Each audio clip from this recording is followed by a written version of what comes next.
Hello my dear champions, എല്ലാവർക്കും വേദാന്തുവിൻ്റെ മലയാളം ചാനലിലേക്ക് ഒരിക്കൽ കൂടെ സുസ്വാഗതം. എല്ലാവരും ക്രിസ്മസ് ഒക്കെ കഴിഞ്ഞ് പൊടിപൂരമായിട്ട് വീട്ടിലിരിക്കുന്നു എന്ന് വിചാരിക്കുന്നു. പ്രിപ്പറേഷനൊക്കെ തകൃതിയായിട്ട് നടക്കുന്നു എന്ന് വിചാരിക്കുന്നു. ന്യൂ ഇയർ വരാൻ പോവുകയാണ്.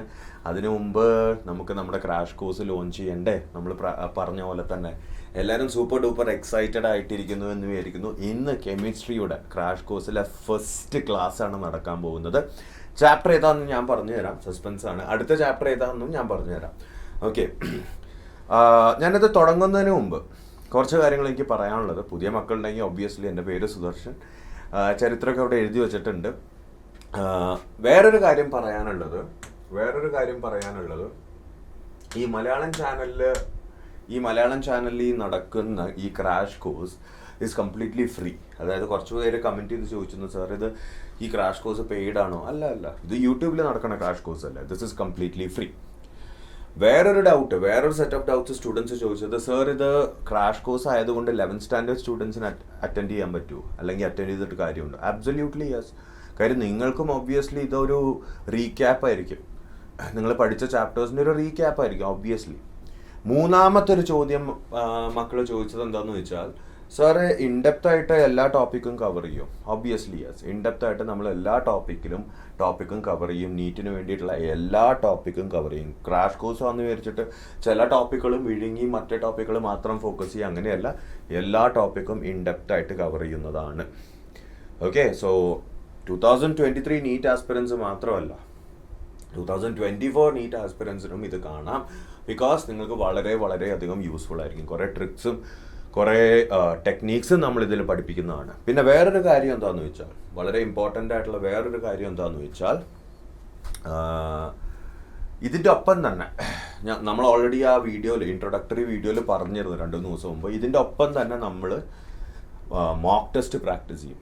പ്രോബ്ലം സോൾവിങ് സെഷൻസും മോക്ക് ടെസ്റ്റ് സെഷനും ഉണ്ടാവും. So it will be very very very beneficial. നിങ്ങൾക്ക് വളരെയധികം യൂസ്ഫുൾ ആയിരിക്കും മക്കളെ. സോ കാണുക, ഓക്കെ.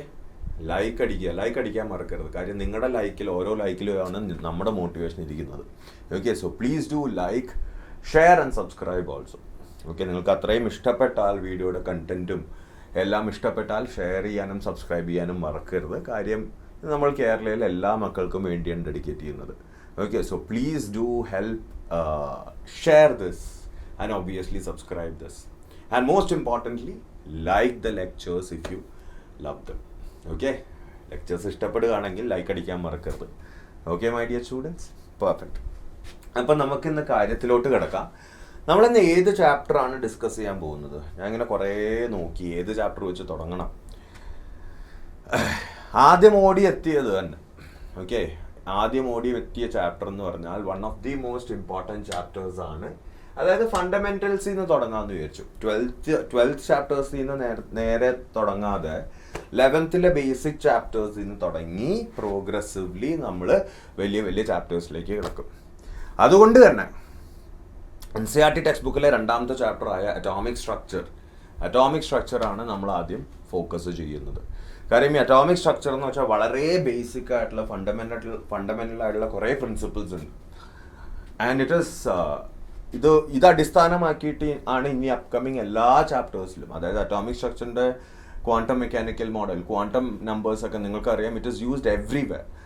അപ്പോൾ ഇത് വളരെ പെർഫെക്റ്റ് ആയിട്ട് നമ്മൾ ക്ലിയർ ചെയ്യാൻ പോവാണ്. Okay, each and every topic നമ്മൾ കില്ല് ചെയ്യാൻ പോവാണ്. We are going to kill each and every topic. അപ്പോൾ വളരെ ശ്രദ്ധയോടെ കേൾക്കുക. ഇമ്പോർട്ടൻറ്റ് ടോപ്പിക്സ് വരുമ്പോൾ ഞാൻ കുറച്ച് പേസ് കുറയ്ക്കും. ഓക്കെ, കുറച്ചും കൂടി സ്ട്രെസ് ചെയ്യും. ആ ഇമ്പോർട്ടൻറ്റ് ടോപ്പിക്സ് ഏതൊക്കെയാണെന്നുള്ളത് ഞാൻ പറയുന്നതായിരിക്കും. ചില ടോപ്പിക്സും കുറച്ച് പേസ് കൂടുതലായിരിക്കും. അറിയാലോ, കാര്യം 2023 നീറ്റാണ് നമ്മുടെ ലക്ഷ്യം. എന്തൊക്കെ പറഞ്ഞാലും 2023 നീറ്റാണ് നമ്മുടെ ലക്ഷ്യം. അപ്പോൾ ചില ടോപ്പിക്സിന് കുറച്ച് സ്പീഡ് കൂടുതലായിരിക്കും. അത് ഈസി ടോപ്പിക്സ് ആയിരിക്കും, പേടിക്കണ്ട. Okay, fine. പിന്നെ ഞാൻ ഒന്നും കൂടി പറഞ്ഞ പോലെ 11th സ്റ്റാൻഡേർഡ് സ്റ്റുഡൻസ് ഇത് കാണുന്നുണ്ടെങ്കിൽ നിങ്ങൾക്കും ഇരിക്കാം, നിങ്ങൾക്കും വളരെയധികം ഉപയോഗപ്രദമായിരിക്കും. Okay, fine. So let us start. എല്ലാവരും പെന്നും പേപ്പറൊക്കെ എടുത്ത് റെഡി ആയിട്ടിരിക്കും മൈ ഡിയർ സ്റ്റുഡൻസ്. നമുക്ക് അറ്റോമിക് സ്ട്രക്ചറിൽ നിന്ന് സ്റ്റാർട്ട് ചെയ്യാം. വളരെ ഇമ്പോർട്ടൻറ്റ് ചാപ്റ്റർ ആണ്. അറ്റോമിക് സ്ട്രക്ചറിലെ ദി ഫസ്റ്റ് ടോപ്പിക് നമ്മൾ ആദ്യം ഡിസ്കസ് ചെയ്യാൻ പോകുന്ന ഈ ചാപ്റ്ററിൽ നമ്മൾ ബേസിക്കലി സ്ട്രക്ചർ ഓഫ് ആറ്റം, അതായത് ഒരു ആറ്റത്തിൻ്റെ സ്ട്രക്ചറാണ് ഡിസ്കസ് ചെയ്യുന്നത്. ആറ്റത്തിൻ്റെ ഉള്ളിലുള്ള electrons, protons, nucleus, the correct model that describes the structure of atom. അപ്പോൾ അതിലേക്കൊക്കെ കിടക്കുന്നതിന് മുമ്പ് വളരെ ഫണ്ടമെൻ്റൽ ആയിട്ടുള്ള first topic discovery of electron വെച്ചിട്ട് നമുക്ക് തുടങ്ങാം. Discovery of electron. ആരാണ് ഇലക്ട്രോൺ ഡിസ്കവർ ചെയ്തത് മൈ ഡിയർ സ്റ്റുഡൻസ്? ആരാണ് ഇലക്ട്രോൺ ഡിസ്കവർ ചെയ്തത് മൈ ഡിയർ സ്റ്റുഡൻസ്? ഒബ്വിയസ്ലി നിങ്ങൾക്കൊക്കെ അറിയാം ഈ പേര്. നിങ്ങൾക്കൊക്കെ ഈ പേരറിയാം my dear students. J Thomson, one of the greatest scientist, അതായത് ഏർലി സയൻറ്റിസ്റ്റ് ആണ് ഡിസ്കവർ ചെയ്തത് in 1897. Okay, he discovered electrons with the help of an experiment called as the cathode ray experiment, CRT experiment. Cathode ray experiment or CRT experiment വളരെ famous ആയിട്ടുള്ള ഒരു experiment ആണ്. In fact J Thomson മാത്രമല്ല അത് ചെയ്തിട്ടുള്ളത്. ആ ഒരു എക്സ്പെരിമെൻ്റ് വെച്ചിട്ട് വേറെ കുറേ ഡിസ്കവറീസ് നടന്നിട്ടുണ്ട്.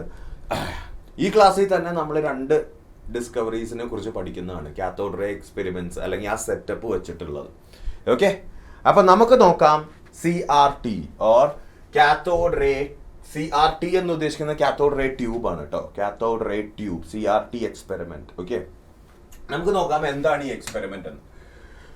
ഇതാണ് experimental setup.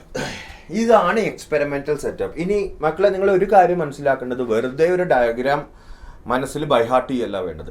Each and every ഇതിൽ എഴുതിക്കണ ഈച്ച് ആൻഡ് എവ്രി വേർഡിന് ഒരു ഇമ്പോർട്ടൻസ് ഉണ്ട്. അതെന്താണെന്നുള്ളത് ഞാൻ പറഞ്ഞുതരാം. ഓക്കെ, എല്ലാവരും കേൾക്കുക. ഈ കാത്തോഡ് റേ എക്സ്പെരിമെന്റൽ സെറ്റപ്പ് എന്താണെന്നുള്ളത്, എക്സ്പെരിമെന്റ് എന്താണെന്നുള്ളത്, അതിൽ നിന്നുള്ള കൺക്ലൂഷൻസ് എന്താണെന്നുള്ളത് നിങ്ങൾ മനസ്സിലാക്കണം. ഒന്നുകൂടി പറഞ്ഞുതരാം. എക്സാംസിന് നിങ്ങൾ എക്സ്പെരിമെന്റ്സിനെ കുറിച്ച് പഠിക്കുമ്പോൾ എക്സ്പെരിമെന്റൽ സെറ്റപ്പ്, അതായത് എന്താണ് എക്സ്പെരിമെന്റിൽ ഉണ്ടായിരുന്നത്, അത് കഴിഞ്ഞ് എക്സ്പെരിമെന്റൽ ഒബ്സർവേഷൻസ്, എന്താണ് ആ സയന്റിസ്റ്റ് കണ്ടത്, അത് കഴിഞ്ഞ് എക്സ്പെരിമെന്റൽ കൺക്ലൂഷൻസ്, എന്താണ് ആ സയന്റിസ്റ്റ് ഡിറൈവ് ചെയ്തത് അല്ലെങ്കിൽ ഇൻഫർ ചെയ്തത് ആ ഒബ്സർവേഷൻസിൽ നിന്ന്. Okay, fine. അപ്പൊ കാത്തോഡ് റേ ട്യൂബ് എന്ന് പറഞ്ഞാൽ it is basically A discharge tube. Okay, ഈ കാണുന്നതാണ് കാത്തോഡ് റേ ട്യൂബ്. ഓക്കെ, ഈ കാത്തോഡ് റേ ട്യൂബിന്റെ ഉള്ളിൽ 2 മെറ്റാലിക് പ്ലേറ്റ്സ് വെച്ചിട്ടുണ്ട്. ഇവിടെ ഒരു മെറ്റാലിക് പ്ലേറ്റ്, ഇവിടെ ഒരു മെറ്റാലിക് പ്ലേറ്റ്. എല്ലാവരും കണ്ടല്ലോ. Now this metallic plate is connected to the negative end of a battery. ഒരു ബാറ്ററിയുടെ നെഗറ്റീവ് എൻഡിലേക്ക് കണക്റ്റഡ് ആണ്. മറ്റേത് is connected to the positive end of the battery. Okay, fine. വളരെ ശ്രദ്ധയോടെ കേൾക്കണം. ഇനി ഈ 2 പ്ലേറ്റിന്റെയും ഇടയ്ക്ക് ഗ്യാസ് പാർട്ടിക്കിൾസ് ഉണ്ട്.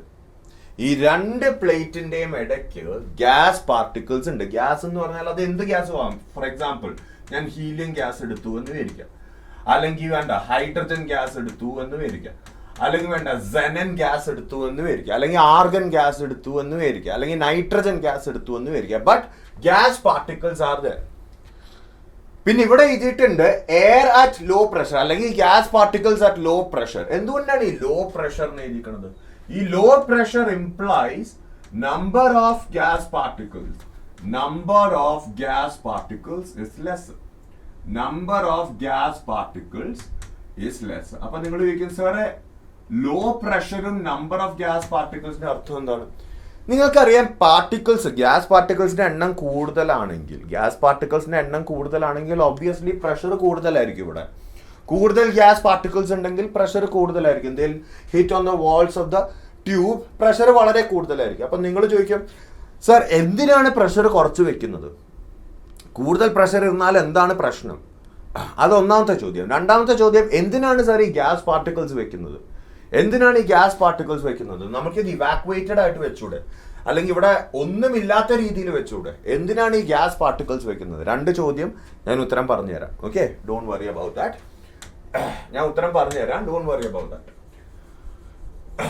ഇനി നിങ്ങൾ മനസ്സിലാക്കേണ്ട വേറെ കുറച്ച് ടേംസ് എന്ന് പറഞ്ഞാൽ, ഈ നെഗറ്റീവ്ലി ചാർജ് പ്ലേറ്റിനെയാണ് നമ്മൾ കാത്തോഡ് എന്ന് വിളിക്കുന്നത്. The plate that is connected to the negative എൻഡിനെയാണ് നമ്മൾ കാത്തോഡ് എന്ന് വിളിക്കുന്നത്.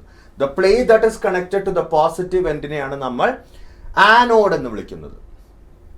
Okay, yes or no?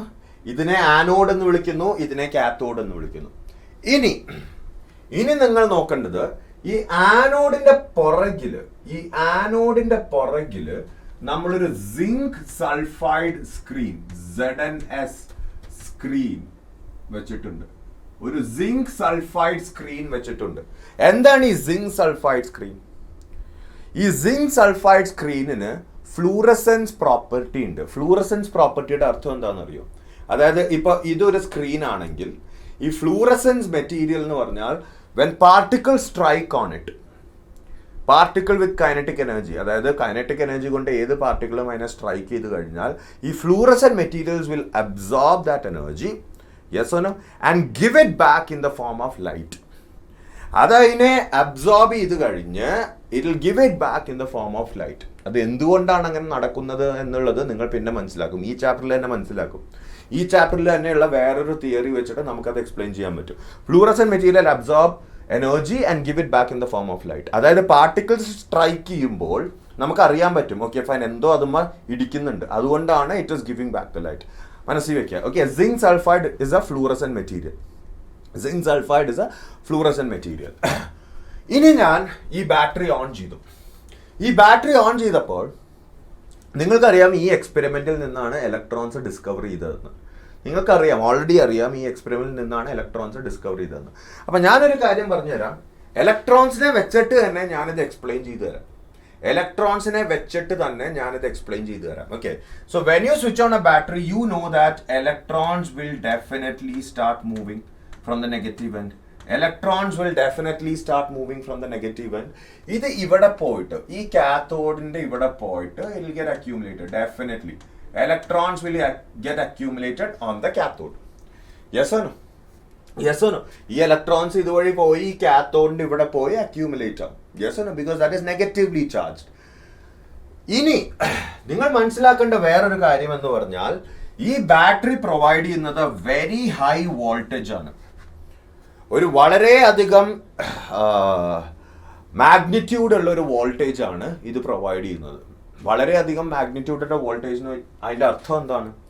There will be a very strong pull. അതായത് ഈ plate, anode plate compared to the cathode plate is positively charged. ഈ anode plate is positively charge when compared to the cathode plate, അല്ലേ? Yes or no? Voltage അത്രയും high ആണെങ്കിൽ, voltage നിങ്ങൾ ഫിസിക്സിൽ പഠിച്ചിട്ടുണ്ട്, 11th standard സ്റ്റുഡൻസിനും almost അറിയാം. വോൾട്ടേജിന്റെ അർത്ഥം എന്താണ്? It almost gives you an idea about how strong the attractive forces. ഈ പോസിറ്റീവ് പ്ലേറ്റ് ഈ നെഗറ്റീവ് പ്ലേറ്റിനെ എത്രത്തോളം അട്രാക്ട് ചെയ്യുന്നു എന്നുള്ളത് വോൾട്ടേജ് വെച്ചിട്ട് നമുക്ക് കൺട്രോൾ ചെയ്യാൻ പറ്റും. വോൾട്ടേജ് ഹൈ ആണെങ്കിൽ there is a very strong force from the anode to the cathode. അതായത് ആനോഡും കാത്തോഡും there is an attractive force because this is positively charged, this is negatively charged. There is a strong force of attraction. ഈ strong force of attraction വരുമ്പോൾ എന്ത് പറ്റും? Understand that ഈ electrons എന്ന് പറയുന്നത് ഞാനൊരു ആറ്റം എടുത്തു കഴിഞ്ഞാൽ ഈ electrons probably will be attracted to the nucleus. Yes or no? അല്ലെ? ഈ ന്യൂക്ലിയസ് അതിനെ പിടിച്ചു വെച്ചേക്കാണ്. എന്നാൽ മറ്റേ സൈഡിൽ നിന്ന് വളരെ സ്ട്രോങ് ആയിട്ടുള്ള ഒരു ഫോഴ്സ് ഉണ്ടെങ്കിൽ ഈ ഇലക്ട്രോൺസ് ചിലപ്പോൾ ചാടി വെളിയിൽ വരും. വളരെ ശക്തമായൊരു ഫോഴ്സ് അപ്പുറത്തുനിന്ന് വലിക്കുന്നുണ്ടെങ്കിൽ ആനോട് പറയുകയാണ്, മോനെ നീ ഇങ്ങോട്ട് വാ, എന്റെ പവർ അത്രയ്ക്ക് ഉണ്ട്, നീ ഇങ്ങോട്ട് വാ, അല്ലെങ്കിൽ നിനക്ക് പണി കിട്ടുമെന്ന് പറയുമ്പോൾ this electrons will break away from the nuclear force and jump into the other side. Okay? അപ്പൊ നിങ്ങൾ വിചാരിക്കേണ്ട, സാർ ഇതൊന്നും ജെ തോംസൺ അറിയണ്ടായിരുന്നില്ലല്ലോ ഇത് ഇലക്ട്രോൺസ് ആണെന്നുള്ളത്. നമുക്കറിയാലോ ഇപ്പൊ, അതുകൊണ്ടാണ് ഞാൻ ഇലക്ട്രോൺസ് തന്നെ വിളിക്കുന്നത്. ഓക്കെ, എന്നിട്ട് ഞാൻ ജെ തോംസന്റെ ഒബ്സർവേഷനും പറഞ്ഞു തരാം, നിങ്ങൾ കേൾക്കുക. സോ ഈ ആനോഡ് ഇതിനെ വലിക്കും. അപ്പൊ എന്ത് പറ്റും? ഈ ഇലക്ട്രോൺസ്, ഇവിടെ ഇരിക്കുന്ന ഇലക്ട്രോൺസ് പതിയെ വെളിയിൽ ചാടാൻ തുടങ്ങും. ഈ ഇരിക്കുന്ന ഇലക്ട്രോൺസ് പതിയെ വെളിയിൽ ചാടാൻ തുടങ്ങും. And they start moving towards the anode. ആനോഡിന്റെ അങ്ങോട്ട് ഓടാൻ തുടങ്ങും. ഈ ഓടുന്ന വഴിയിൽ കുറെ ട്രാഫിക് ജാം ഉണ്ട്. ട്രാഫിക് ജാം എന്ന് ഉദ്ദേശം എന്താണ്? നിങ്ങൾക്കറിയാം ഇവിടെ ഓൾറെഡി കുറെ ഗ്യാസ് ആറ്റംസ് ഉണ്ട് എന്നുള്ളത്. Yes or no? ഈ ഗ്യാസ് ആറ്റംസിനൊക്കെ അതിൻ്റെതായ ഇലക്ട്രോൺസും ഉണ്ട്, അല്ല? ഈ ഗ്യാസ് ആറ്റംസിനൊക്കെ അതിൻ്റെതായ ഇലക്ട്രോൺസും ഉണ്ട്. Yes or no? ഈ ഹൈ സ്പീഡ് മൂവിങ് ഇലക്ട്രോൺസ് എവിടെ നിന്ന്? കാത്തോഡിൽ നിന്ന് ചാടിയ ഹൈ സ്പീഡ് മൂവിങ് ഇലക്ട്രോൺസ് ചിലപ്പോ പോണ വഴിയിൽ ഈ ആറ്റംസിന്റെ ഇലക്ട്രോൺസിനെ തട്ടും. ഓബ്വിയസ്ലി ഒരു ട്രാഫിക് ജാം പോലെയല്ലേ. ഇവന്മാര് ഈ ഹൈ സ്പീഡ് മൂവിങ് ഇലക്ട്രോൺസ് വളരെ സ്പീഡിലാണ് മൂവ് ചെയ്യണം. പോണ വഴിയിൽ ചിലപ്പോ ഇവിടെയുള്ള ഈ ഇലക്ട്രോൺസിനെ തട്ടും. അപ്പൊ എന്ത് പറ്റും? ഈ electrons is held on to this nucleus. ഈ ഇലക്ട്രോനെ ഈ ഗ്യാസിന്റെ ന്യൂക്ലിയസ് പിടിച്ചു വെച്ചേക്കാണ്. പക്ഷെ ഒരു ഹൈ സ്പീഡ് മൂവിങ് ഇലക്ട്രോൺ വന്ന് തട്ടുമ്പോൾ, if the energy is sufficient enough, അത്രയും എനർജിയിൽ ഒരുത്തം വന്ന് തട്ടുമ്പോൾ ഈ ഇലക്ട്രോൺസും പതിയെ ചാടി നീങ്ങാൻ തുടങ്ങും റൈറ്റ് സൈഡിലേക്ക്. അല്ലെ, ഇവിടെ നിന്ന് ഒരു ഇലക്ട്രോൺ വളരെ സ്പീഡിൽ വന്നു, ഇവനെ തട്ടി, പതിയെ ഈ ഇലക്ട്രോൺസ് മൂവ് ചെയ്യാൻ തുടങ്ങും. അല്ലെ, മൂവ് ചെയ്യാൻ തുടങ്ങും. യെസോനോ? വളരെ സ്പീഡിൽ വേറൊരു ഇലക്ട്രോൺ വന്നു, ഇവനെ തട്ടി, ഇവനും മൂവ് ചെയ്യാൻ തുടങ്ങും. സോ ബേസിക്കലി നിങ്ങൾ മനസ്സിലാക്കേണ്ടത് എന്താണ്? ഈ കാത്തോഡിൽ നിന്ന് ആനോഡിലേക്ക് ഒരു കൂട്ടം അല്ലെങ്കിൽ ഒരു പറ്റം ഇലക്ട്രോൺസ് മൂവ് ചെയ്യാണ്, അല്ലെങ്കിൽ നെഗറ്റീവ്ലി ചാർജ് പാർട്ടിക്കിൾസ് മൂവ് ചെയ്യാണ്. യെസോനോ? ഈ കാത്തോഡിൽ നിന്ന് ആനോഡിലേക്ക് ഒരു പറ്റം ഇലക്ട്രോൺസ് നീങ്ങുകയാണ്. യെസോനോ? പിന്നെ വേറൊരു കാര്യം നിങ്ങൾ മനസ്സിലാക്കേണ്ടത്, ഈ ആനോഡിൽ ചെറിയ പെർഫറേഷൻസ് ഉണ്ടാവും. പെർഫറേഷൻസ് എന്ന് പറഞ്ഞാൽ ചെറിയ ഹോൾസ് ഉണ്ടാവും. അപ്പൊ ഇവിടെ നിന്ന് ഇങ്ങോട്ട് വരുന്ന ഈ ഇലക്ട്രോൺസ് പതിയെ ഈ ഹോൾസിൽ കൂടെ കയറി ഈ സ്ക്രീനുമ്മ പോയി ഇടിക്കും. അങ്ങനെ ഒരു കൈനറ്റിക് എനർജി വെച്ചിട്ട് ഈ പാർട്ടിക്കിൾസ് ഈ സ്ക്രീനിൽ ഇടിക്കുകയാണെങ്കിൽ എന്ത് പറ്റും? The screen will start to glow. Definitely ആ സ്ക്രീൻ ഗ്ലോ ചെയ്യും. കാര്യം അതൊരു ഫ്ലൂറസെന്റ് സ്ക്രീനാണ്. ഇതാണ് കാത്തോഡ് റേ എക്സ്പെരിമെന്റ്. ഇനി ജെ തോംസന്റെ പെർസ്പെക്റ്റീവിൽ ഞാൻ പറഞ്ഞുതരാം. ജെ തോംസൺ നോക്കുമ്പോൾ ജെ തോംസൺ ഈ ഇലക്ട്രോൺസിനെ കുറിച്ച് ഒന്നും അറിയില്ല. Electrons was not discovered. J Thomson നോക്കുമ്പോൾ എന്താണ്? ജെ തോംസൺ ഈ ബാറ്ററി ഓൺ ചെയ്യുമ്പോൾ ജെ തോംസൺ കാണുന്നത് ഈ സ്ക്രീൻ ഗ്ലോ ചെയ്യുന്നു എന്നാണ്. ഈ സ്ക്രീൻ ഗ്ലോ ചെയ്യുന്നു എന്ന് ജെ തോംസൺ കണ്ടപ്പോൾ he decided that ഏതോ ഒരു negatively charge particle is moving from this end to that end. Obviously ഇവിടെയുള്ള സ്ക്രീൻ ഗ്ലോ ചെയ്യണമെങ്കിൽ ഇവിടെ നിന്ന് ഇങ്ങോട്ടല്ലേ പാർട്ടിക്കിൾസ് വരേണ്ടത്. ഏതോ negatively charge particles is moving from the cathode to the anode. ഇത് നെഗറ്റീവ് ചാർജ് ആണെന്ന് മനസ്സിലാക്കാനായിട്ട് പുള്ളിക്കാരൻ വേറൊരു ടെക്നിക്കും പ്രയോഗിച്ചു. ഇത് നെഗറ്റീവ് ചാർജ് ആണെന്ന് മനസ്സിലാക്കാൻ പുള്ളിക്കാരൻ എന്ത് ചെയ്തു എന്ന് വെച്ചാൽ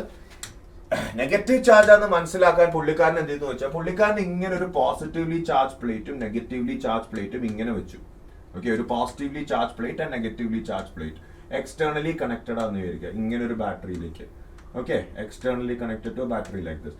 ഇങ്ങനെ ഒരു പോസിറ്റീവ്ലി ചാർജ് പ്ലേറ്റ് വെച്ചപ്പോൾ ഈ ഇലക്ട്രോൺസ് പതിയെ നേരെ വന്ന് ഇവിടെ ഇടിക്കണേന് പകരം ഗ്ലോ എല്ലാം ഈ സൈഡിലേക്ക് വരാൻ തുടങ്ങി. Yes or no? അതായത് ഈ പാർട്ടിക്കിൾസിന് ഒരു ഡീവിയേഷൻ കണ്ടു ജെ തോംസൺ. അതായത് ഇവിടെ ഗ്ലോ ചെയ്യുന്നതിന് പകരം, ഇവിടെ നേരെ ഗ്ലോ ചെയ്യുന്നതിന് പകരം these particles started to give a glow over here. J Thomson നോക്കിയപ്പോ ആദ്യം ഗ്ലോ വന്നത് ഇവിടെ അല്ലെ, നേരെ straight to the cathode rays, നേരെ ഇവിടെയായിരുന്നു ഗ്ലോ വന്നത്. പക്ഷെ ഒരു പോസിറ്റീവ് ചാർജ് പ്ലേറ്റും നെഗറ്റീവ് ചാർജ് പ്ലേറ്റും വെച്ചപ്പോൾ ഈ പാർട്ടിക്കിൾസ് ഗ്ലോ തരാൻ തുടങ്ങിയത് ഈ പോസിറ്റീവ് ചാർജ് പ്ലേറ്റിന്റെ അടുത്താണ്. അതിന്റെ അർത്ഥം എന്താണ്? They got deviated towards the positively charged plate. ആ പോസിറ്റീവ് ചാർജ് പ്ലേറ്റിന്റെ അടുത്തേക്ക് ഡീവിയേഷൻ വന്നു, which proves that ഈ പാർട്ടിക്കിൾസ് ജെ തോംസൺ കണ്ട ഈ particles are negatively charged. Which proves that J Thomson കണ്ട ഈ പാർട്ടിക്കിൾസ് ആർ നെഗറ്റീവ്ലി ചാർജ്ഡ്. അങ്ങനെയാണ് പുള്ളിക്കാരൻ മനസ്സിലാക്കിയത് that these are negatively charged particles. അങ്ങനെയാണ് പുള്ളിക്കാരൻ മനസ്സിലാക്കിയത് that these are negatively charged particles.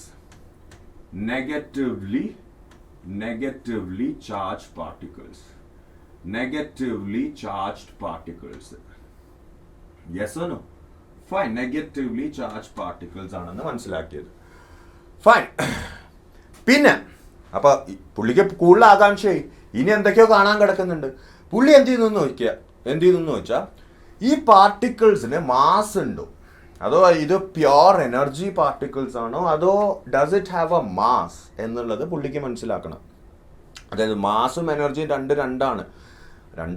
രണ്ടിനും കണക്ഷൻ ഉണ്ട്. ആൽബർട്ട് ഐൻസ്റ്റൈൻ പറഞ്ഞ പോലെ E=mc² കണക്ഷൻ ഒക്കെ ഉണ്ട്. പക്ഷെ അതിനെക്കുറിച്ച് നമുക്ക് മാറ്റി വയ്ക്കാം. മാസും എനർജി ഡസൻ ഹാവ് മാസ് എന്നുള്ള രീതിയിലാണ് നമ്മൾ പഠിച്ചിരിക്കുന്നത്. സോ പുള്ളിക്ക് മനസ്സിലാക്കണം ഈ പറഞ്ഞ പാർട്ടിക്കിൾസ്, നമുക്കറിയാം ഇലക്ട്രോൺ ആണെന്ന്, പക്ഷെ പുള്ളിക്ക് അതറിയില്ല.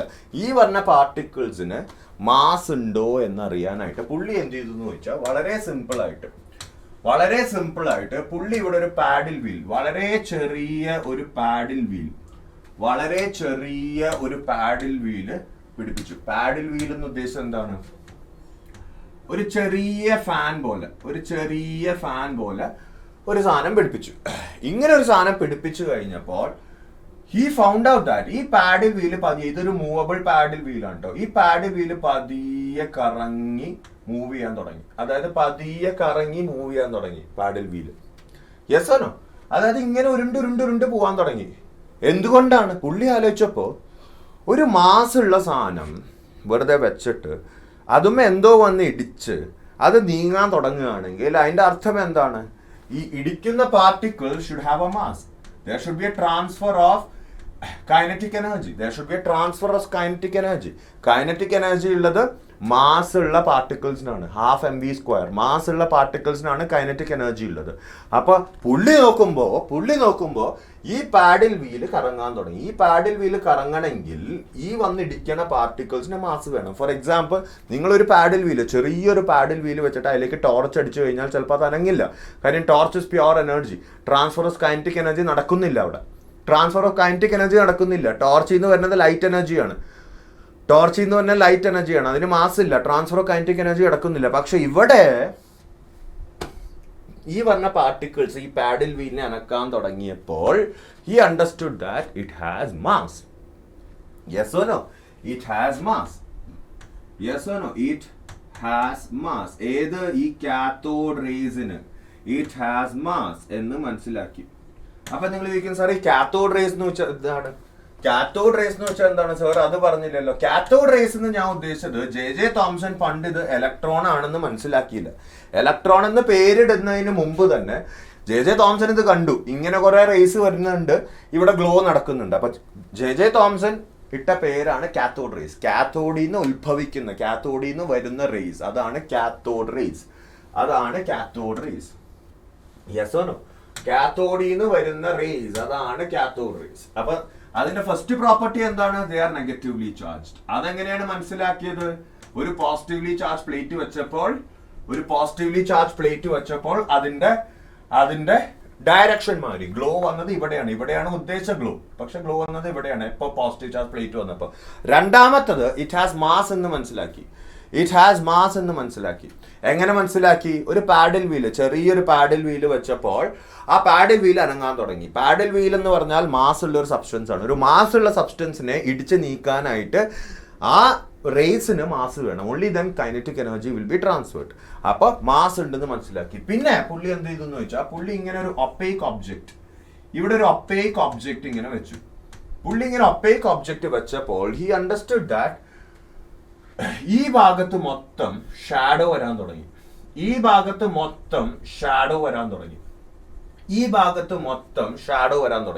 എന്നാൽ ഈ ഭാഗത്ത് ഗ്ലോ വന്നു. അപ്പൊ പുള്ളിക്കാരൻ മനസ്സിലാക്കിയത് എന്താണ്? വളരെ സിമ്പിൾ ആയിട്ടുള്ള ലോജിക്. കാത്തോഡ് റേസിന് തെന്നി മാറാൻ അറിയില്ല. അതായത് ഇങ്ങനെ വന്ന കാത്തോഡ് റേസ് ഇങ്ങനെ പോയി ഡിഫ്ലക്ട് ചെയ്ത് പോവില്ല. It travels in a straight line എന്ന് മനസ്സിലാക്കി. Cathode raise travel in a straight line എന്ന് മനസ്സിലാക്കി. അങ്ങനെ സ്ട്രെയിറ്റ് ലൈൻ അല്ലെങ്കിൽ എന്ത് പറ്റുമായിരുന്നു? ഇവൻ ഇങ്ങനെ ഡിഫ്ലക്ട് ചെയ്ത് പോയി ഇവിടെ വന്ന് ഇടിച്ചാണ്. പക്ഷെ അതല്ല നടക്കുന്നത്. So basically cathode raise travel in a straight line എന്ന് മനസ്സിലാക്കി. Travel in a straight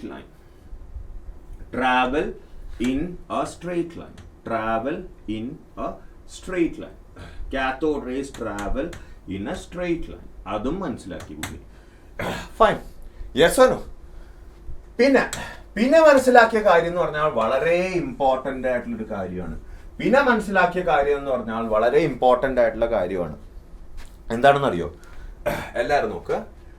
പുള്ളി എന്ത് ചെയ്തു എന്ന് ചോദിച്ചാൽ ഇങ്ങനെ ഈ എക്സ്പെരിമെന്റ്, അതായത് ഇങ്ങനെ ഈ എക്സ്പെരിമെന്റൽ സെറ്റപ്പ് ഒന്ന് നോക്കുക എല്ലാവരും. ഈ കാത്തോഡ്, ഈ ആനോഡ്, പെർഫറേറ്റഡ് ആനോഡ്, അതായത് ഹോൾ ഉള്ള ഒരു ആനോഡ് ഇങ്ങനെ വെച്ചിട്ട് ഈ സ്ക്രീൻ, ഈ കാണുന്നതാണ് സ്ക്രീൻ എന്ന് വിചാരിക്കുക, fluorescent screen, zinc sulphide screen.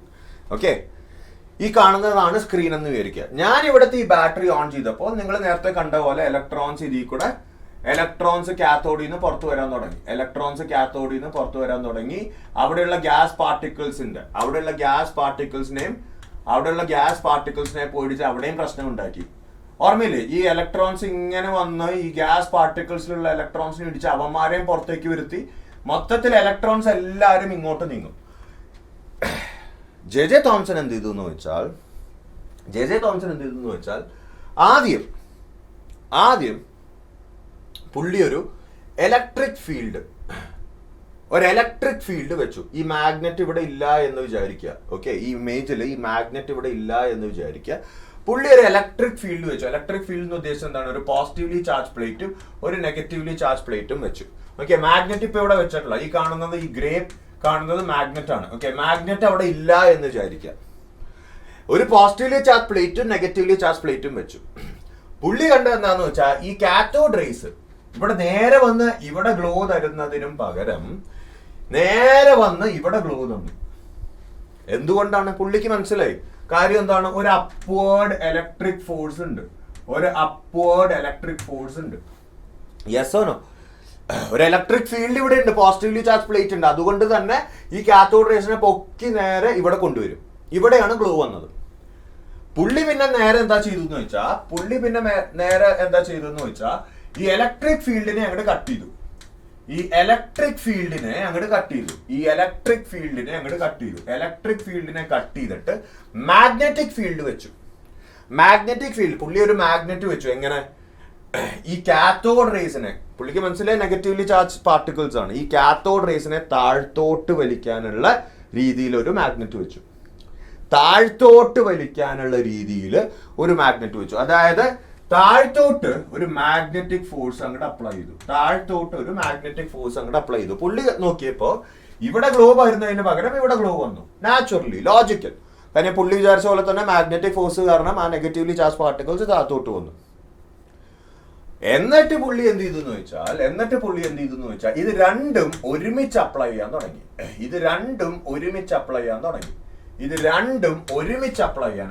അതായത് electric field is trying to lift it up. ഈ ഗ്ലോ ഇവിടെ കൊണ്ടുവരാനാണ് നോക്കുന്നത്. കാര്യം എന്താണ്? അപ്വേർഡ് ഫോഴ്സ് ഉണ്ട്. കാത്തോഡ് റേസിന് ഒരു അപ്വേർഡ് ഫോഴ്സ് ഉണ്ട്. Magnetic field is trying to pull it down. അപ്പൊ ഒരു അപ്വേർഡ് ഫോഴ്സും ഒരു ഡൗൺവേർഡ് ഫോഴ്സും ഉണ്ട്. എന്നിട്ട് പുള്ളി പതിയെ ഈ ഇലക്ട്രിക് ഫീൽഡും മാഗ്നറ്റിക് ഫീൽഡും അഡ്ജസ്റ്റ് ചെയ്യാൻ തുടങ്ങി. കാര്യം ഇത് രണ്ടും പുള്ളിയുടെ കയ്യിലാണ്. ഇലക്ട്രിക് ഫീൽഡ് പ്രൊഡ്യൂസ് ചെയ്യണ ഇലക്ട്രിക് ഫീൽഡിന്റെ ശക്തിയും മാഗ്നറ്റിക് ഫീൽഡിന്റെ ശക്തിയും പുള്ളിയുടെ കയ്യിലാണ് ഇരിക്കുന്നത്. Yes or no? പുള്ളി ഇത് രണ്ടും അഡ്ജസ്റ്റ് ചെയ്തിട്ട് finally he adjusted it in such a way that electric field കൊണ്ട് ഉണ്ടാവുന്ന കംപ്ലീറ്റ് ഫോഴ്സ് ആണിത്. FE എന്ന് ഉദ്ദേശിക്കുന്നത് ഫോഴ്സ് ആണ്. Okay, yes or no? ഇത് മാഗ്നറ്റിക് ഫോഴ്സ് ആണ്. മാഗ്നറ്റിക് ഫോഴ്സും electricity as an electric field കൊണ്ട് ഉണ്ടാവുന്ന ഫോഴ്സും. Okay, yes or? Electrostatic force and magnetic force. FE is equal to FB. This FE depends upon electric field. എല്ലാവരും നോക്കുക. FE depends upon electric field. FB depends upon magnetic field. 11th standard students ഉണ്ടെങ്കിൽ നിങ്ങൾ മനസ്സിലാക്കും. Electric ഫീൽഡും magnetic ഫീൽഡും നിങ്ങൾ 12th പഠിക്കുന്നതാണ്.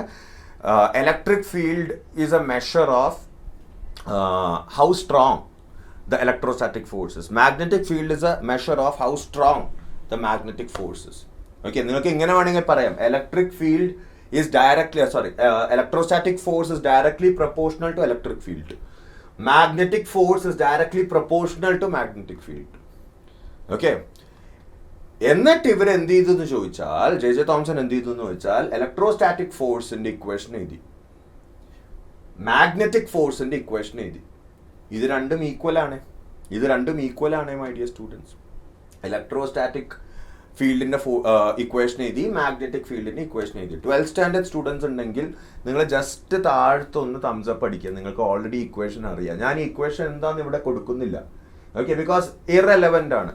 തൽക്കാലത്തേക്ക് കെമിസ്ട്രി പെർസ്പെക്റ്റീവിൽ ആ ഇക്വേഷൻസ് ഇറലവൻ്റ് ആണ്. പക്ഷേ 12th സ്റ്റാൻഡേർഡ് സ്റ്റുഡൻസ്, ഫിസിക്സ് അറിയുന്ന സ്റ്റുഡൻസ് ഉണ്ടെങ്കിൽ നിങ്ങൾക്ക് അറിയാം ഇലക്ട്രിക് ഫോഴ്സിന്റെ ഇക്വേഷൻ എന്താണ്? Charge into voltage. മാഗ്നറ്റിക് ഫോഴ്സിന്റെ എന്താണ് മൈ ഡിയർ സ്റ്റുഡൻസ്? മാഗ്നറ്റിക് ഫോഴ്സിന്റെ എന്താണെന്നുള്ളത് നിങ്ങൾക്കറിയാം. Yes or no? Basically electric ഫോഴ്സിന്റെ ഇക്വേഷൻ എന്ന് പറയുന്നത് charge into electric field. Okay, magnetic ഫോഴ്സിന്റെ ഇക്വേഷൻ എന്താണ് മൈ ഡിയർ സ്റ്റുഡൻസ്? മാഗ്നറ്റിക് ഫോഴ്സിന്റെ ഇക്വേഷൻ എന്താണ്? Charge into velocity into magnetic field. Yes or no? Charge into velocity into magnetic field. ഇത് രണ്ടും equate ചെയ്ത് കഴിഞ്ഞ് കൂടുതൽ ഇക്വേഷൻസ് അപ്ലൈ ചെയ്ത് കഴിഞ്ഞപ്പോൾ he understood that the charge to mass ratio E by M, the charge to mass ratio for the cathode rays is coming out to be 1.76 into 10 power 11 coulomb per kilogram. 1.76 into 10 power 11 coulomb per kilogram. ആ equations എന്താണെന്നുള്ളത് ഞാൻ കാണിക്കുന്നില്ല, because it's ഇറെലവൻറ്റ്. കെമിസ്ട്രിയുടെ പെർസ്പെക്റ്റീവിൽ അത് ഇറെലവൻറ്റ് ആണ്. 12th standard students ഉണ്ടെങ്കിൽ നിങ്ങൾ just ഒരു thumbs up അടിക്കുക, നിങ്ങൾക്ക് എന്താണെന്ന് കാര്യം മനസ്സിലായി കാണും. 11th സ്റ്റാൻഡേർഡ് സ്റ്റുഡൻസ് ഉണ്ടെങ്കിൽ പേടിക്കേണ്ട, നിങ്ങൾക്കത് ഇറെലവൻറ്റ് ആണ്. തൽക്കാലം ആ ഡെറിവേഷൻ ഇവിടെ ആവശ്യമില്ല. ഇലക്ട്രിക് ഫീൽഡിൻ്റെയും മാഗ്നറ്റിക് ഫീൽഡിൻ്റെയും ഇക്വേഷൻ വെച്ചിട്ട് അത് രണ്ടും ഇക്വേറ്റ് ചെയ്തു. കാര്യം അപ്വേർഡ് ഫോഴ്സും ഡൗൺവേർഡ് ഫോഴ്സും ഈക്വൽ ആണ്. ഓക്കെ, ഇലക്ട്രോസ്റ്റാറ്റിക് ഫോഴ്സിൻ്റെയും മാഗ്നറ്റിക് ഫോഴ്സിൻ്റെയും ഇക്വേറ്റ് ചെയ്തിട്ട് ഫ്രം ദാറ്റ് ഇക്വേഷൻ ആ ഫോർമുലാസ് അപ്ലൈ ചെയ്ത് കഴിയുമ്പോൾ ജെ തോംസൺ കിട്ടിയത് ചാർജ് ടു മാസ് റേഷ്യോ ആണ്. ഈ charge to mass ratio came out to be 1.76 into 10 power 11 coulombs per kilogram. അതായത് charge of the cathode ray particles divided by mass of the cathode ray particles came out to be 1.76 into 10 power 11 coulomb per kilogram. Yes or no, my dear students? Perfect or not? Got it? Fine. അപ്പം ഈ എക്സ്പെരിമെന്റിൽ നിന്ന് വളരെയധികം important ആയിട്ടുള്ളൊരു inference ആയിട്ടാണ് J Thomson പുറത്തു വന്നത്. Charge to mass ratio is equal to 1.76 into 10 power 11 coulomb per kilogram. അപ്പം ഇതും വളരെയധികം ഇമ്പോർട്ടൻ്റ് ആയിട്ടുള്ളൊരു റിസൾട്ടാണ്. സോ ബേസിക്കലി എല്ലാവരും നോക്കുക, കാത്തോഡ് റേസിന്റെ റിസൾട്ട് എന്തൊക്കെയാണ്? Negatively charge particles. എങ്ങനെ മനസ്സിലായി? ഒരു പോസിറ്റീവ് ചാർജ് പ്ലേറ്റ് വെച്ചപ്പോൾ it move to the upward side, it moves towards the plate. It has mass. എങ്ങനെ മനസ്സിലായി? ഒരു പാഡിൽ വീല് വെച്ചപ്പോൾ ആ പാഡിൽ വീലിനെ കൊളൈഡ് ചെയ്ത് കഴിഞ്ഞപ്പോൾ paddle wheel started moving. It has mass. പിന്നെ travel in a straight line. എങ്ങനെ മനസ്സിലായി? ഞാനൊരു ഒപ്പേക്ക് ഒബ്ജക്റ്റ് വെച്ചപ്പോൾ ഇറ്റ് കാസ്റ്റ് എ ഷാഡോ. ഒരു ഷാഡോ വന്നു. അങ്ങനെ ഷാഡോ വന്നതിന്റെ അർത്ഥം എന്താണ്? It moves in a straight line. അല്ലെങ്കിൽ വളഞ്ഞു പോവുകയാണെങ്കിൽ അവിടെ ഷാഡോ വരില്ല. അപ്പോൾ ഓരോ ഒബ്സർവേഷൻ അല്ലെങ്കിൽ ഓരോ കൺക്ലൂഷനും ഓരോ എക്സ്പെരിമെന്റ് ഉണ്ട്. അതെന്താണെന്നുള്ളത് നിങ്ങൾ മനസ്സിലാക്കണം. ഫോർ എക്സാമ്പിൾ നീറ്റിന് അവർ ചോദിക്കും ഒരു പാഡിൽ വീല് വെച്ചപ്പോൾ what was the conclusion that he made? ഒരു ഒപ്പേക്ക് ഒബ്ജക്റ്റ് വെച്ചപ്പോൾ what was the conclusion that he made? How did he find out that it is negatively charge particle? എന്നിട്ട് 4 option തരും. Okay, പിന്നെ E by M ratio എങ്ങനെയാണ് കണ്ടെത്തിയത്? ഇങ്ങനെയാണ് കണ്ടെത്തിയത്. Yes or no? Electric field വെച്ചു which is trying to pull it upwards. Magnetic field വെച്ചു which is trying to pull it downwards. Finally ഈ രണ്ട് ഫീൽഡും അഡ്ജസ്റ്റ് ചെയ്തപ്പോൾ ഇലക്ട്രോസ്റ്റാറ്റിക് ഫോഴ്സും മാഗ്നറ്റിക് ഫോഴ്സും സെയിം ആയിട്ട് വന്നു. ഇത് രണ്ടും ഇക്വേറ്റ് ചെയ്തു. എന്നിട്ട് ആ മാത്തമാറ്റിക്കൽ ഫോർമുലാസ് ഇട്ടപ്പോൾ, അത് ഇറലവൻ്റ് ആണ് ഇവിടെ, ആ മാത്തമാറ്റിക്കൽ ഫോർമുലാസ് ഇട്ടപ്പോൾ he got charge by mass ratio, charge to mass ratio 1.76 into 10 power 11 coulomb per kilogram. Okay, ഇനി മൈ ഡിയർ സ്റ്റുഡൻസ്, നിങ്ങൾ മനസ്സിലാക്കേണ്ട വേറൊരു കാര്യം എന്താണെന്ന് വെച്ചാൽ, പുള്ളിക്കാരൻ വേറൊരു വലിയ കാര്യം ചെയ്തു. പുള്ളിക്കാരൻ എന്ത് ചെയ്തു എന്ന് വെച്ചാൽ, പുള്ളിക്കാരൻ നോക്കിയപ്പോൾ പുള്ളിക്കാരൻ ആദ്യം ഒരു ഹൈഡ്രജൻ ഗ്യാസ് വെച്ചിട്ടായിരിക്കും ഈ എക്സ്പെരിമെന്റ് ചെയ്തതെന്ന് വിചാരിക്കുക. പുള്ളിക്കാരൻ എന്ത് ചെയ്തെന്ന് വെച്ചാൽ ഈ ഹൈഡ്രജൻ ഗ്യാസ് അങ്ങോട്ട് മാറ്റി വേറെ കുറേ ഗ്യാസ് ഇവിടെ ഇടാൻ തുടങ്ങി. ഹീലിയം വെച്ചിട്ട് എക്സ്പെരിമെന്റ് ചെയ്തു നോക്കി, നിയോൺ വെച്ചിട്ട് എക്സ്പെരിമെന്റ് ചെയ്തു നോക്കി, ആർഗൺ വെച്ചിട്ട് ചെയ്തു നോക്കി, ഓക്സിജൻ വെച്ചിട്ട് ചെയ്തു നോക്കി, നൈട്രജൻ വെച്ചിട്ട് ചെയ്തു നോക്കി. നോക്കുമ്പോണ്ട എല്ലായിടത്തും സെയിം റിസൾട്ടാണ് വരുന്നത്. അതായത് charge to mass ratio same ആയിട്ട് വന്നു. നെഗറ്റീവ് ചാർജ് ആണെന്ന് മനസ്സിലാക്കി. It has mass, travel in a straight line. ഇതെല്ലാം ഗ്യാസ് മാറ്റുമ്പോഴൊക്കെ പുള്ളിക്ക് സെയിം റിസൾട്ടാണ് വരുന്നത്. വിച്ച് മീൻസ് ഇതിന്ന് വരുന്ന പാർട്ടിക്കിൾസ്, ജെ തോംസൺ മനസ്സിലാക്കി, ഇതിന്ന് വരുന്ന പാർട്ടിക്കിൾസ്, ആ ഫോർത്ത് പോയിന്റ് ഞാൻ ഇവിടെ എഴുതാം, ആർ ഫണ്ടമെന്റൽ പാർട്ടിക്കിൾസ്. അതായത് എല്ലാ ആറ്റമിനുമുള്ള ഒരു ഫണ്ടമെന്റൽ പാർട്ടിക്കിൾ ആണ് ഈ കാത്തോഡ് റേസ് എന്ന് മനസ്സിലാക്കി. ഫണ്ടമെന്റൽ പാർട്ടിക്കിൾസ് ആണെന്നുള്ളത് മനസ്സിലാക്കിയപ്പോൾ, അതായത് ഗ്യാസസ് മാറ്റിയിട്ട് he understood that these are fundamental particles. Fundamental particles ആണെന്ന് മനസ്സിലാക്കിയപ്പോൾ he was very happy. Okay fine, ഒരു ആറ്റമിനുള്ള ഒരു ഫണ്ടമെന്റൽ പാർട്ടിക്കിൾ ആണ് ഈ ഇലക്ട്രോൺ എന്നുള്ളത് പുള്ളി മനസ്സിലാക്കി. Got it? യെസ് ആണോ? അതിന്റെ ചാർജ് ടു മാസ് റേഷ്യോവും പുള്ളിക്കാരൻ കണ്ടുപിടിച്ചു. അപ്പൊ നിങ്ങൾ മനസ്സിലാക്കേണ്ടത്, ഈ കാത്തോഡ് റേ ട്യൂബ് എക്സ്പെരിമെന്റിൽ നിന്ന് നിങ്ങൾ മനസ്സിലാക്കേണ്ടത് കുറെ ഒബ്സർവേഷൻസ് ഉണ്ട്.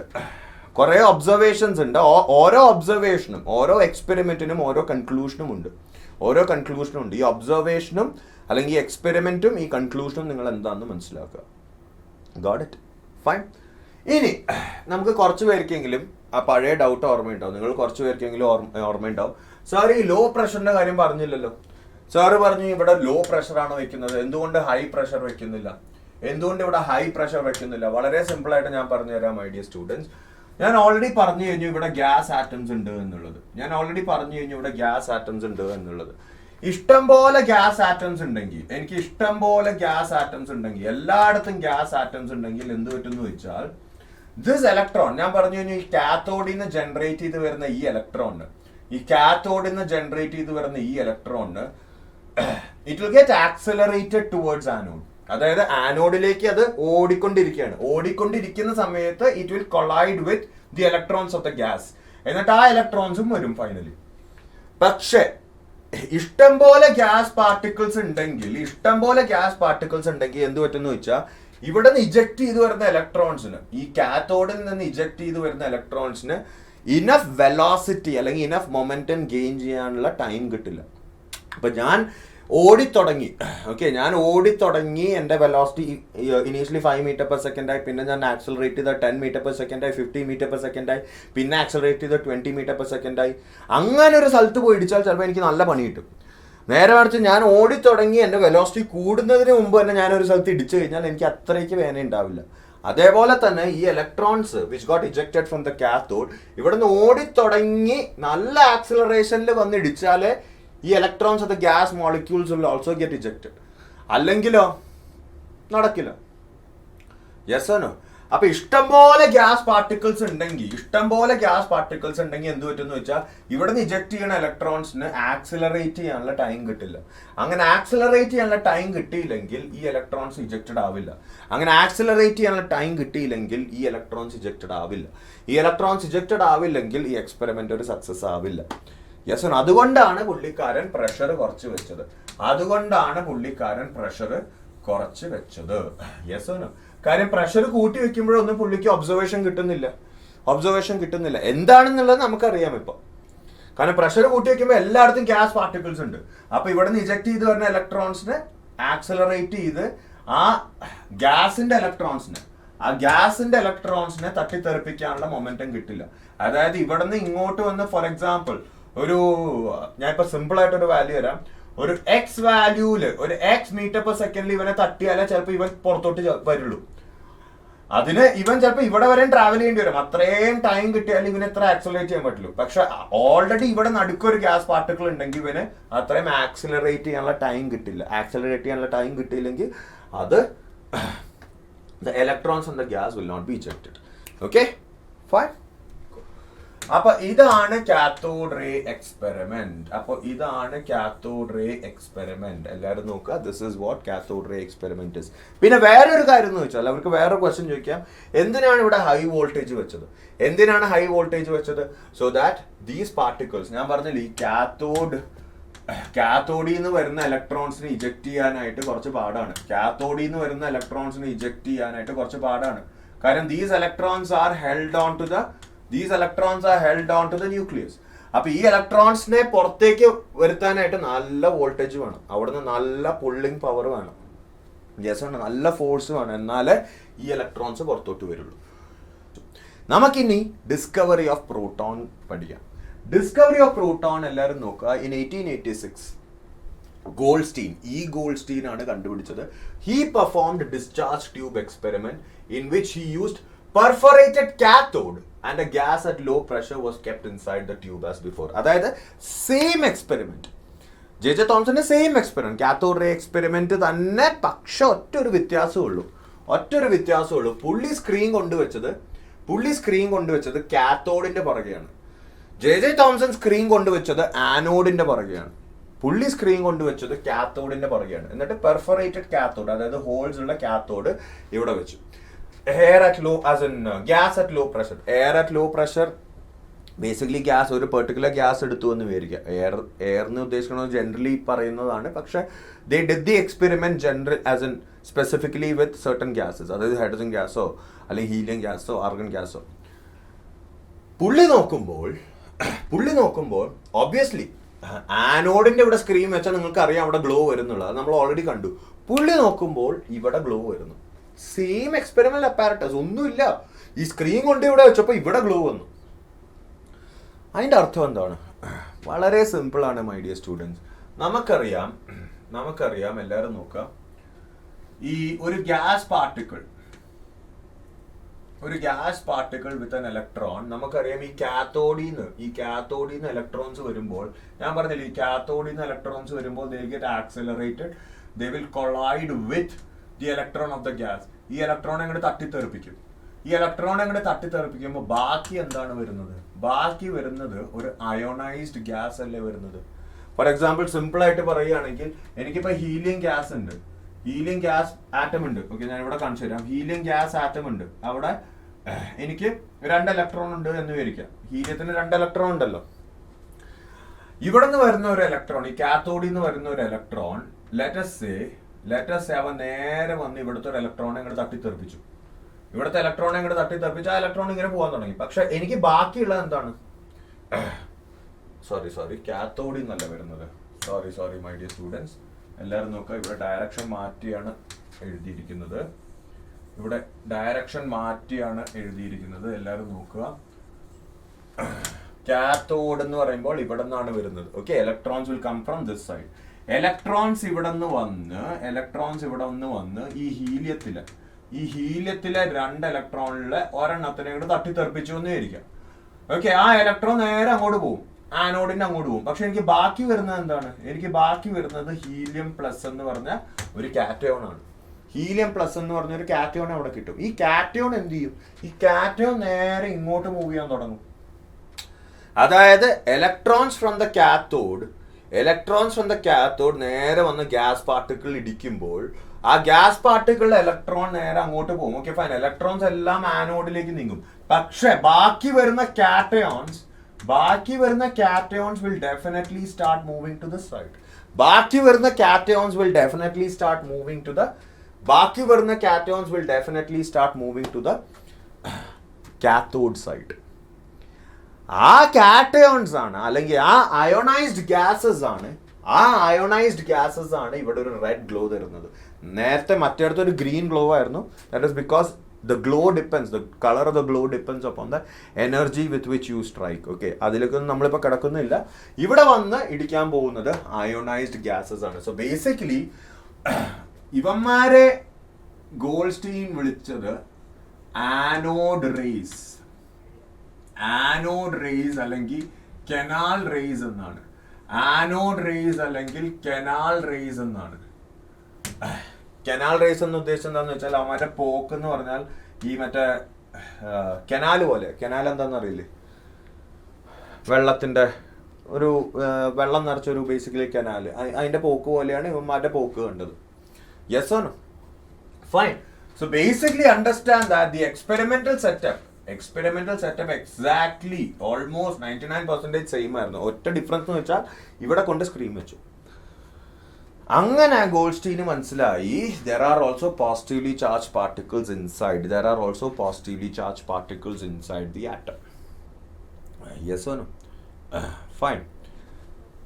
വേറെ രസമുള്ള കാര്യം എന്താന്ന് വെച്ചാൽ, കെനാൽ റേസിന്റെ പ്രോപ്പർട്ടീസ് നോക്കിയപ്പോൾ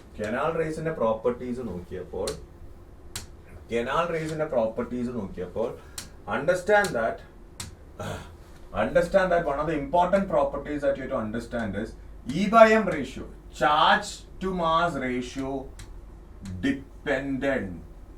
depends on the gas filled. Charge to mass ratio depends on the gas filled. Charge to mass ratio depends on the gas filled. എന്തുകൊണ്ടാണ്? Cathode rays charge to mass ratio was the same everywhere. പക്ഷെ anode rays charge to mass ratio dependent on the gas filled. എന്തുകൊണ്ടാണെന്ന് അറിയോ? കാരണം anode rays are made up of ionized gases. For example, ഇപ്പോൾ helium ആണ് ഉപയോഗിക്കണമെങ്കിൽ എനിക്ക് ചിലപ്പോൾ helium plus കിട്ടും. Yes or no? Hydrogen gas ആണ് ഉപയോഗിക്കണമെങ്കിൽ ഹൈഡ്രജൻ ഗ്യാസ് ആണ് ആഫ്റ്റർ അയണൈസേഷൻ ആറ്റമൈസേഷൻ എല്ലാം കഴിഞ്ഞ് എനിക്ക് ചിലപ്പോൾ H+ ആയിരിക്കും കിട്ടുക. ഇതിന്റെ രണ്ടിന്റെ ചാർജ് സെയിം ആണെങ്കിലും ഡിനോമിനേറ്റർ ഡിഫറെന്റ് ആണ്, മാസ് ഡിഫറെന്റ് ആണ്. Yes or no my dear students? Fine. ഇപ്പൊ ഞാൻ വേറൊരു ഗ്യാസ് ഉപയോഗിക്കുകയാണ്, എക്സ് എന്ന് പറഞ്ഞൊരു ഗ്യാസ് ഉപയോഗിക്കുകയാണെങ്കിൽ അതിൽ നിന്നൊരു ഇലക്ട്രോൺ തട്ടിയിടുമ്പോൾ എനിക്ക് കിട്ടുന്നത് H+ ആണ്. പക്ഷെ മാസ് ഡിഫറെന്റ് ആയിരിക്കും. So charge to mass ratio was different for these guys. Charge to mass ratio was different for anode rays. It depended on the gas that was filled. It is dependent on the gas that was filled. അങ്ങനെ different ഗ്യാസിന്റെ charge to mass ratio നോക്കിയപ്പോൾ, അങ്ങനെ different മാസിന്റെ charge to mass ratio നോക്കിയപ്പോൾ പുള്ളി മനസ്സിലാക്കിയതെന്ന് വെച്ചാൽ ഹൈഡ്രജന്റെ വാല്യൂ, ഹൈഡ്രജനിൽ നിന്ന് കിട്ടുന്ന ചാർജ് ടു മാസ് റേഷ്യോ, ഹൈഡ്രജനിൽ നിന്ന് കിട്ടുന്ന charge to mass ratio was the highest. കാര്യം എന്താണ് മൈ ഡിയർ സ്റ്റുഡൻസ്? ആ mass M value, the denominator value is the least over that. Yes or no?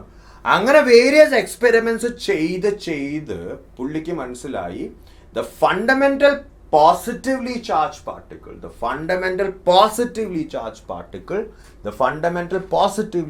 particle in an atom has the same charge as that of the electron. Electron's same charge ഉള്ള ഒരു particle ആറ്റത്തിന്റെ ഉള്ളിലുണ്ട്. അവനാണ് proton. So basically experiment is almost the same.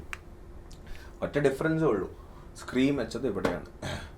പിന്നെ charge to mass ratio depends on the gas field. എന്തുകൊണ്ടാണ്? Actually anode rays എല്ലാവരും വിചാരിക്കുന്നത് പോലെ anode rays is not made up of protons. Anode rays are made up of ionised gases.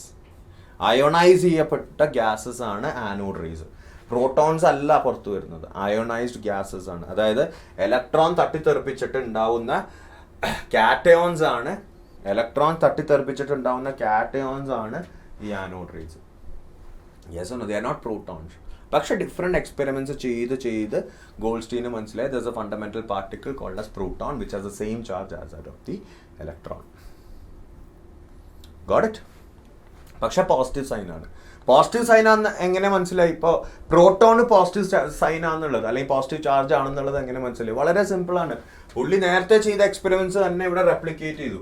Four example ഇങ്ങനൊരു positively charge പ്ലേറ്റും negatively charge പ്ലേറ്റും വെക്കുകയാണെങ്കിൽ these anode rays got deflected to this side. It got deflected to the negative side. Negatively charge plate. അങ്ങനെ experiments ചെയ്തപ്പോൾ കണ്ടു, നേരെ opaque object വെച്ചപ്പോൾ even this guy did not deflect, അല്ലെങ്കിൽ this guy also cast a shadow. ഏത് anode റേസും ഒരു shadow cast ചെയ്യാൻ തുടങ്ങി.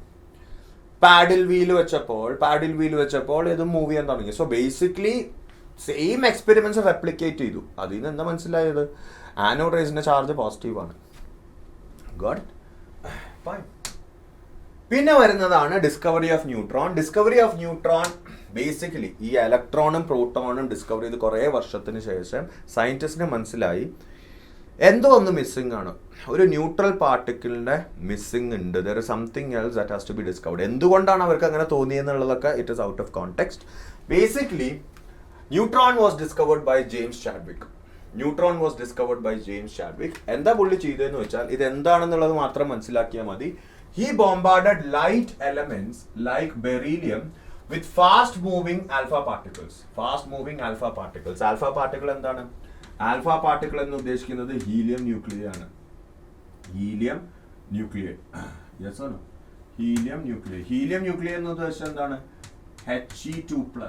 അതായത് 2 ഇലക്ട്രോൺ കളഞ്ഞ ഹീലിയം ആറ്റം. അങ്ങനെ ഹീലിയം ന്യൂക്ലിയായി. ഓക്കെ, നേരെ കൊണ്ടുവന്ന്, അല്ലെങ്കിൽ ആൽഫ പാർട്ടിക്കിൾസ് നേരെ കൊണ്ടുവന്നിട്ട് ഒരു ഷീറ്റ് ഓഫ് ബെരീലിയം, പുള്ളിക്കാരൻ ഒരു ഷീറ്റ് ഓഫ് ബെരീലിയം എടുത്തു, ഈ ആൽഫ പാർട്ടിക്കിൾസ് അതിനെ സ്ട്രൈക്ക് ചെയ്തു. അങ്ങനെ ആൽഫ പാർട്ടിക്കിൾ സ്ട്രൈക്ക് ചെയ്തപ്പോൾ the result was the formation of carbon atoms. അപ്പൊ പുള്ളി നോക്കുമ്പോൾ എന്താണ്, ബെറീലിയത്തിൽ 4 പ്രോട്ടോൺ ഉണ്ട്, ഓക്കെ, മാസ് നമ്പർ 9 ആണ്. ഓക്കെ, ഹീലിയത്തിന് 2 പ്രോട്ടോൺ ഉണ്ട്, മാസ് നമ്പർ 4 ആണ്. പുറത്തു വന്ന കാർബണ് അറ്റോമിക് നമ്പർ അല്ലെങ്കിൽ നമ്പർ ഓഫ് പ്രോട്ടോൺസ് 6 ആണ്, മാസ് നമ്പർ 12 ആണ്. യെസ് ആണോ? ഇവിടെ നോക്കുമ്പോൾ എന്തോ ഒന്ന് കൺസേർവ്ഡ് അല്ല. 4+2 നമ്പർ ഓഫ് പ്രോട്ടോൺസ് കൺസേർവ്ഡ് ആണ്, പക്ഷെ 9+4 മാസ് നമ്പർ കൺസേർവ്ഡ് അല്ല. അതായത് 12 ആണ് ഇവിടെ കിട്ടുന്ന മാസ് നമ്പർ. അതായത് ഏതോ ഒരു പാർട്ടിക്കിൾ പുറത്ത് ചാടിയിട്ടുണ്ട് അല്ലേ? അല്ലെങ്കിൽ എന്താ പറഞ്ഞ മാസ് കൺസേർവ്ഡ് ആയിരിക്കണ്ട്. ഏതോ ഒരു പാർട്ടിക്കിൾ പുറത്ത് ചാടിയിട്ടുണ്ട്. ഈ പുറത്ത് ചാടിയ പാർട്ടിക്കിൾസിനെ പുള്ളിക്കാരൻ വേറെ കുറെ എക്സ്പെരിമെന്റ് ചെയ്തു. പുള്ളിക്കാരൻ എന്ത് ചെയ്തു എന്ന് വെച്ചാൽ ചാർജ് പ്ലേറ്റ്സ് വെച്ചു. ഒരു ഡിഫ്ലക്ഷനും ഇല്ല. ചാർജ് പ്ലേറ്റ്സ് വെച്ചപ്പോൾ ഒരു ഡിഫ്ലക്ഷനും ഇല്ല. ഈ പാർട്ടിക്കിൾസ് നേരെ തന്നെ പോകാൻ തുടങ്ങി. അതിൽ നിന്ന് പുള്ളിക്കാരന് മനസ്സിലായി these are neutral particles. Yes or no? Fine. പിന്നെയുള്ള എക്സ്പെരിമെന്റ്സിൽ നിന്ന് ജെയിംസ് ചാഡ്വിക്കിന് മനസ്സിലായി neutrons have almost the same mass as that of protons. അതും മനസ്സിലാക്കി പുള്ളി. Yes or no? Fine. So basically ഇങ്ങനെയാണ് ഡിസ്കവറി ഓഫ് ന്യൂട്രോൺസ് ഉണ്ടായത്. ഞാനിപ്പോൾ ഇവിടെ കാണിക്കുന്ന ടേബിൾ എന്ന് പറഞ്ഞാൽ വളരെ ഇമ്പോർട്ടൻറ്റും വളരെ ഈസി ആയിട്ടുള്ള ടേബിളാണ്. ഇലക്ട്രോൺ, പ്രോട്ടോൺ, ന്യൂട്രോൺ, സിമ്പിൾ വരുന്നത് EPN. അബ്സല്യൂട്ട് ചാർജ് വരുന്നത് -1.6022176 × 10⁻19 minus for electron. Okay, for calculation purpose നിങ്ങൾക്ക് -1.6 × 10⁻19 എന്ന് ഇടാം. പ്രോട്ടോൺ വരുന്നത് exactly the same magnitude, opposite sign. Neutron വരുന്നത് 0. റിലേറ്റീവ് ചാർജ് വരുന്നത് -1 + 1 0. എന്താ റിലേറ്റീവ് ചാർജ് എന്ന് ഉദ്ദേശിച്ചത്? സപ്പോസ് ഈ വാല്യൂ നമ്മൾ 1 ആയിട്ട് എടുത്തു എന്ന് വിചാരിക്കുക, അല്ലെങ്കിൽ ബേസിക്കലി റേഷ്യോ എടുക്കുക. Okay, proton to electron ratio, അല്ലെങ്കിൽ ഈ വാല്യൂ 1 ആയിട്ട് എടുക്കുകയാണെങ്കിൽ ഫോർ ഈസി ടു അണ്ടർസ്റ്റാൻഡ്, ഈ value will be -1. This will be 0 anyway. That's called as relative charge. അതായത് എപ്പോഴും, അതുകൊണ്ടാണ് നമ്മളിപ്പോൾ എഴുതാറില്ലേ He2+ എന്ന് എഴുതും. എന്താണ് നമ്മളിവിടെ ആക്ച്വലി റെപ്രസെന്റ് ചെയ്യുന്നത്? റിലേറ്റീവ് ചാർജ് ആണ്. പക്ഷെ ആക്ച്വൽ ചാർജ് എന്താണ്? +2 ചാർജിന്റെ അർത്ഥം എന്താണ്? 2 പ്രോട്ടോണിന്റെ ചാർജ് എന്നാണ് അർത്ഥം. Actual charge in coulomb will be 2 × 1.6 × 10⁻19. ഇതാണ് ആക്ച്വൽ ചാർജ് ഇൻ കൂളംസ് വരുന്നത്. പക്ഷെ He2+ is A relative way of representing it. For example, ഞാനിപ്പോ Cl- എന്ന് എഴുതി. Cl- -1 ചാർജ് ആണ്. അതിന്റെ അർത്ഥം -1 കൂളംബ് എന്നല്ല. Actual charge in coulomb will be -1 into this guy. Yes or no? 1.6 × 10⁻19. ഇത്രയും കൂളംബ് ആണിത്. Yes or no? For example, ഞാൻ Al3+ എന്ന് എഴുതി. Al3+ എന്ന് വെച്ചാൽ 3 കൂളംബ് അല്ല അതിന്റെ ചാർജ്. ആക്ച്വലി അത് റിലേറ്റീവ് ചാർജ് ആണ്. ആക്ച്വൽ ചാർജ് വരുന്നത് 3 × 1.6 × 10⁻19 കൂളംബ് ആണ്. ഇത്രയുമാണ്. Yes or no? Relative charges for easier understanding. പിന്നെ ഉള്ളത് mass of an electron is 9.109382 × 10⁻31 kilogram ആണ്. ഓക്കെ, ഇൻ കിലോഗ്രാം ആണ്. പ്രോട്ടോൺ വരുന്നത് 1.6726216 × 10⁻27. ഇത്രയും യൂസ് ചെയ്താൽ മതി. നോർമലി ഇത്രയും പഠിച്ചു വെച്ചാൽ മതി. 1.672 × 10⁻27. ഓക്കെ, ന്യൂട്രോൺ വരുന്നത് ശകലം കൂടുതലാണ്. ഓക്കെ, ശകലം കൂടുതലാണ്. ന്യൂട്രോണിന്റെ മാസ് ശകലം കൂടുതലാണ് പ്രോട്ടോണിനെ വെച്ച് നോക്കുമ്പോൾ. Okay, yes or no? Fine. Okay, so basically ഈ ടേബിൾ നിങ്ങൾ മനസ്സിൽ വെക്കണം മൈ ഡിയർ സ്റ്റുഡൻസ്. വളരെ അധികം ഇമ്പോർട്ടൻ്റ് ആണ്. ഈ ടേബിൾ നിങ്ങൾ മനസ്സിൽ വെക്കണം മൈ ഡിയർ ചാമ്പ്യൻസ്. വളരെ അധികം ഇമ്പോർട്ടൻ്റ് ആണ്. Next, J.J. Thomson's model of atom. അപ്പോൾ ഇലക്ട്രോൺ കണ്ടുപിടിച്ചു, പ്രോട്ടോൺ കണ്ടുപിടിച്ചു, ന്യൂട്രോൺ കണ്ടുപിടിച്ചു. ഇനി വരുന്നത് J.J. Thomson's model of atom. J.J. Thomson ഇതൊക്കെ വെച്ചിട്ട്, പുള്ളിയുടെ ഡിസ്കവറിയും അറിവും വെച്ചിട്ട് ഒരു മോഡൽ ഓഫ് ആറ്റം പ്രപ്പോസ് ചെയ്തു. And that model of atom എല്ലാവരും നോക്കുക, is called as the Thomson's model of atom. 1904 discover ചെയ്തതാണ്. Thomson propose that an atom consists of a uniform sphere of positive charge in which the electrons are distributed more or less uniformly. അതായത് ഒരു positive charge ball പോലെയാണ് atom എന്നാണ് പുള്ളി പറഞ്ഞത്. അതിൻ്റെ ഉള്ളിൽ uniformly distributed, okay, more or less uniformly distributed. Uniform എന്ന് കൃത്യമായിട്ട് ഉപയോഗിക്കാൻ പറ്റില്ല, more or less uniformly distributed ആയിട്ടാണ് ഇലക്ട്രോൺസ് ഇരിക്കുന്നത്. സിമ്പിളായിട്ട് കമ്പയർ ചെയ്യുകയാണെങ്കിൽ തണ്ണിമത്തങ്ങ, വാട്ടർമെലൻ എന്ന് പറഞ്ഞ വലിയൊരു ഇപ്പൊ ഈ റെഡ് സർഫസ് ഇല്ലേ, ഈ റെഡ് സർഫസ് ആണ് ബേസിക്കലി അതിന്റെ പോസിറ്റീവ് ചാർജ്. അതിന്റെ സീഡ്സ് ആണ് അതിന്റെ ഇലക്ട്രോൺസ് വരുന്നത്. സെയിം കമ്പാരിസൺ ആണ് പുള്ളി ആറ്റോമിക് മോഡലിന് കൊടുത്തത്, അല്ലെങ്കിൽ സെയിം റിലേഷൻ അല്ലെങ്കിൽ സെയിം പിക്ചർ ആണ് പുള്ളിയുടെ അറ്റോമിക് മോഡലിൽ വരുന്നത്. അതായത് ഒരു പോസിറ്റീവ്ലി ചാർജ് സ്ഫിയർ അതിൽ റാൻഡം ആയിട്ട് അല്ലെങ്കിൽ കുറച്ചൊക്കെ യൂണിഫോംലി ഇലക്ട്രോൺസ് ഡിസ്ട്രിബ്യൂട്ടഡ് ആണ് എന്നാണ് ജെ തോംസൺ പറഞ്ഞിരിക്കുന്നത്. പക്ഷെ ഈ മോഡൽ കറക്റ്റ് ആണോ? അല്ല, ഇതിൽ കുറെ തെറ്റുകളുണ്ട് മൈ ഡിയർ സ്റ്റുഡൻസ്. ഈ മോഡലിനെ നമ്മൾ പ്ലം പുഡിംഗ് മോഡൽ, അല്ലെങ്കിൽ റേസിൻ പുഡിംഗ് മോഡൽ, അല്ലെങ്കിൽ വാട്ടർമെലൺ മോഡൽ എന്നും വിളിക്കും. വാട്ടർമെലൺ എന്തുകൊണ്ടാണെന്ന് മനസ്സിലായി. പ്ലം പുഡിംഗ് എന്താണെന്ന് അറിയില്ലേ? നമ്മൾ ഈ ഡെസേർട്ട് എൻ്റെ അമ്മയൊക്കെ ഉണ്ടാക്കി തരുമായിരുന്നു. ഇറ്റ്സ് എ ഡെസേർട്ട്, ഓക്കെ, ഒരു പുഡിംഗ് പോലത്തെ ഒരു ഐസ്ക്രീം പോലത്തെ ഒരു സംഭവമാണ് ഈ പുഡിംഗ്. ഈ ഐസ്ക്രീം പോലത്തെ ഒരു സംഭവത്തിലേക്ക് നമ്മൾ കുറച്ച് രസത്തിനായിട്ട് കുറച്ച് റേസിനും അല്ലെങ്കിൽ പ്ലമ്മും ഒക്കെ കൊണ്ടിടും. യെസാനോ, കൂടുതൽ ടേസ്റ്റ് വരുത്താനായിട്ട് റേസിനോ അല്ലെങ്കിൽ പ്ലമ്മോ എന്ത് വേണേലും കൊണ്ടിടാം. അങ്ങനെ കിട്ടുന്ന മോഡലാണ്, ഒരു മിനിറ്റ്,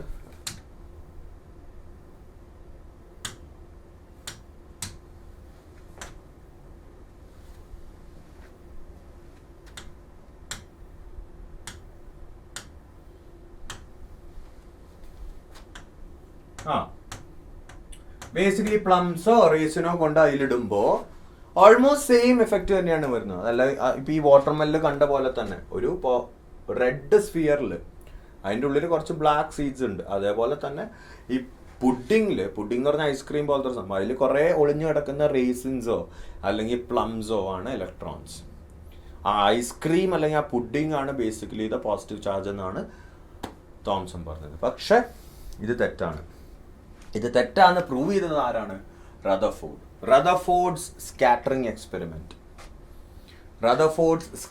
എക്സ്പെരിമെന്റ് വളരെ ഇമ്പോർട്ടൻറ്റ് എക്സ്പെരിമെന്റ് ആണ്. നിങ്ങൾക്ക് ഓൾറെഡി അറിയാം ഈ എക്സ്പെരിമെന്റ് എന്താണെന്നുള്ളത്. എല്ലാവരും നോക്കുക. റദർഫോർഡ് സ്കാറ്ററിംഗ് എക്സ്പെരിമെന്റിൽ നമുക്ക് എല്ലാവരും നോക്കുക, ഒരു റേഡിയോ ആക്റ്റീവ് സോഴ്സ് ഉണ്ട്. ഈ റേഡിയോ ആക്റ്റീവ് സോഴ്സ് എന്ന് പറഞ്ഞാൽ ബേസിക്കലി ഒരു റേഡിയോ ആക്റ്റീവ് റിയാക്ഷൻ നടക്കുന്നു. അതിൻ്റെ ഉള്ളിൽ നിന്ന് വരുന്നത് ആൽഫ പാർട്ടിക്കിൾസ് ആണ്. A beam of alpha particles is coming out of it. This alpha particle is made to fall on a gold foil. Gold foil എന്ന് പറഞ്ഞാൽ വളരെ thin, a very very thin gold foil, അപ്പൊ നിങ്ങൾ ചോദിക്കും, sir എന്തിനാ gold ഉപയോഗിച്ചത്? Gold വളരെ expensive അല്ല ഗൈസ്. ഗോൾഡ് വളരെയധികം മാല്യബിളും ആണ്, ഡക്ടൈലും ആണ്. Okay, one of the most malleable and ductile metals ആണ്. അതിനെ അടിച്ച് ഷീറ്റ് ആക്കാനായിട്ട് വളരെ എളുപ്പമാണ്. അപ്പോൾ റദർഫോർഡിന് വേണ്ടത് വളരെ മെലിഞ്ഞ് വളരെ തിന്നായിട്ടുള്ള ഒരു ഷീറ്റാണ് റദർഫോർഡിന് വേണ്ടത്. യെസ് ഓനോ? അതുകൊണ്ടാണ് ഗോൾഡ് ഫോയിൽ ഉപയോഗിച്ചത്. Yes or no? ഇങ്ങനെ ഗോൾഡ് ഫോയിൽ ഉപയോഗിച്ചപ്പോൾ ആൻഡ് അലോങ് ദ സർക്കംഫറൻസ് അല്ലെങ്കിൽ ചുറ്റും പുള്ളി ഒരു ഫ്ലൂറസൻ സ്ക്രീൻ, നേരത്തെ കണ്ട പോലത്തെ ഒരു സിങ്ക് സൾഫൈഡ് സ്ക്രീൻ എന്ന് തന്നെ വെക്കാം. ഓക്കെ, ഒരു സിങ്ക് സൾഫൈഡ് സ്ക്രീൻ ഇവിടെ വെച്ചിട്ടുണ്ട്. ഇതാണ് എക്സ്പെരിമെന്റൽ സെറ്റപ്പ്. ഇതാണ് റദർഫോർഡിന്റെ എക്സ്പെരിമെന്റൽ സെറ്റപ്പ്. യെസ് ഓനോ? ഇനി റദർഫോർഡ് എന്താണ് എക്സ്പെക്ട് ചെയ്തത് എന്താണെന്ന് അറിയോ?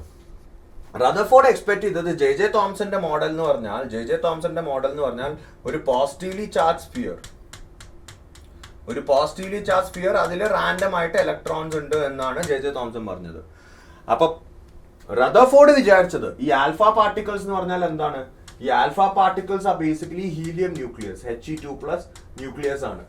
റദർഫോർഡ് വിചാരിച്ചത് ഈ ആൽഫ പാർട്ടിക്കിൾസ് വന്ന് ഇവിടെ ഇരിക്കുമ്പോൾ നേരെ തെന്നി വഴുതി മാറി എല്ലാം ഡിഫ്ലക്ട് ചെയ്ത് പോകുന്നതാണ് റദർഫോർഡ് വിചാരിച്ചത്. അതായത് ഈ ഗോൾഡ് ആറ്റംസ് ബേസിക്കലി തോംസന്റെ മോഡൽ വെച്ച് കമ്പയർ ചെയ്തു.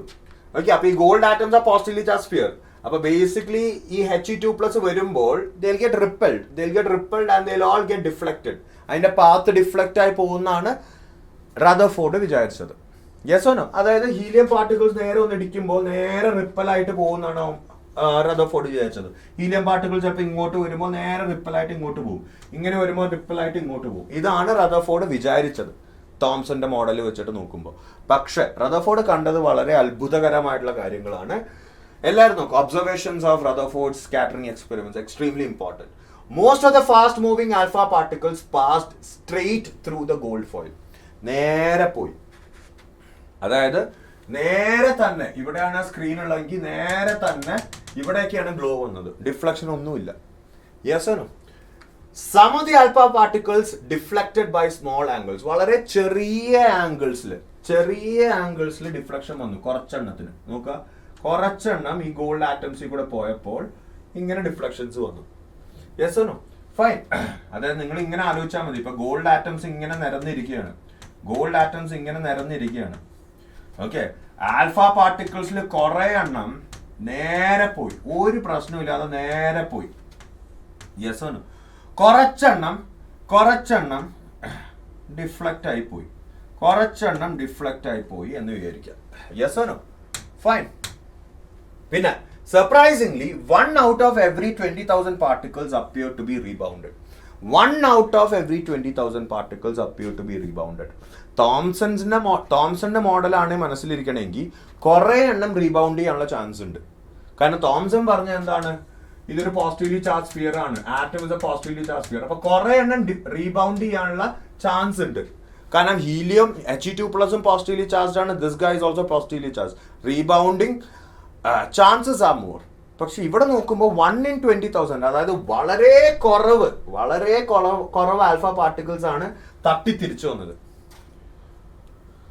അപ്പൊ റദർഫോർഡിന് മനസ്സിലായി എന്തോ പ്രശ്നമുണ്ട്, തോംസന്റെ മോഡൽ ഓഫ് ആറ്റത്തിന് എന്തോ പ്രശ്നമുണ്ട് എന്ന് റദർഫോർഡിന് മനസ്സിലായി. സോ എല്ലാവരും നോക്കുക my dear students. His conclusion, അതായത് എല്ലാ എക്സ്പെരിമെന്റിനും എല്ലാ ഒബ്സർവേഷനും ഒരു കൺക്ലൂഷൻ ഉണ്ടാവും. The conclusion is most of the space in the atom is empty as most of the alpha particles pass through the foil undeflected. പുള്ളി പറഞ്ഞ എന്താന്ന് വെച്ചാൽ, ഇങ്ങനെ ഒരു ആറ്റത്തിൽ കൂടെ ഈ ഗോൾഡ് ഫോയിൽ ഈ ഗോൾഡ് ആറ്റംസിൽ കൂടെ ആൽഫ പാർട്ടിക്കിൾസ് നേരെ പോവുകയാണെങ്കിൽ അതിന്റെ അർത്ഥം എന്താണ്? അതിനെ തടയാനായിട്ട് ഒന്നുമില്ല. Most of the space inside the atom is empty. അതുകൊണ്ടാണ് നേരെ പോയത്. അല്ലാണ്ട് തോംസൺ പറഞ്ഞ പോലെ ഒരു പോസിറ്റീവ്ലി ചാർജ് സ്ഫിയർ ഒന്നും അല്ല. കാര്യം പോസിറ്റീവ്ലി ചാർജ് സ്ഫിയർ ആണെങ്കിൽ അവന്മാരെ തട്ടി തിരിച്ചു പോകണം. പക്ഷെ റദർഫോർഡ് പറഞ്ഞു അങ്ങനെയല്ല കാര്യം. Most of the space inside the atom is empty. അതുകൊണ്ടാണ് ആൽഫ പാർട്ടിക്കിൾസ് നേരെ പോകുന്നത്. Next, a few positively charged alpha particles were deflected. The deflection must be due to enormous repulsive force. അപ്പൊ പുള്ളി റദർഫോർഡ് ആലോചിച്ചപ്പോൾ പുള്ളിക്ക് മനസ്സിലായി പോസിറ്റീവ് ചാർജസും ഉണ്ട്, negative ചാർജസും ഉണ്ട്. യെസ് എന്നും ഈ നെഗറ്റീവ് ചാർജസ് ബേസിക്കലി ഇലക്ട്രോൺസ് വഴിയാണ്. ഇലക്ട്രോൺസ് വളരെ ചെറുതാണ്, കുട്ടിയാണ്. ഇലക്ട്രോൺസിനെ കൊണ്ട് ഹീലിയം ന്യൂക്ലിയസിനെ തള്ളിവിടാൻ പറ്റില്ല. കാര്യം helium nucleus is huge actually. Helium is actually huge. Okay, He2+ is very huge in comparison to electron. അപ്പൊ ഇലക്ട്രോൺ വിചാരിച്ച ഇതിനെ തട്ടി എങ്ങനെ മാറ്റാൻ പറ്റില്ല. വേറെ ഏതോ ഒരു റിപ്പൾസീവ് ഫോഴ്സ് ഉള്ളത് കൊണ്ട്, അതായത് വളരെ വലിയ റിപ്പൾസീവ് ഫോഴ്സ് ഉള്ളത് കൊണ്ടാണ് ചില He2+ ഡിഫ്ലക്റ്റ് ആയി പോകുന്നത്. Yes or no? Fine, got it.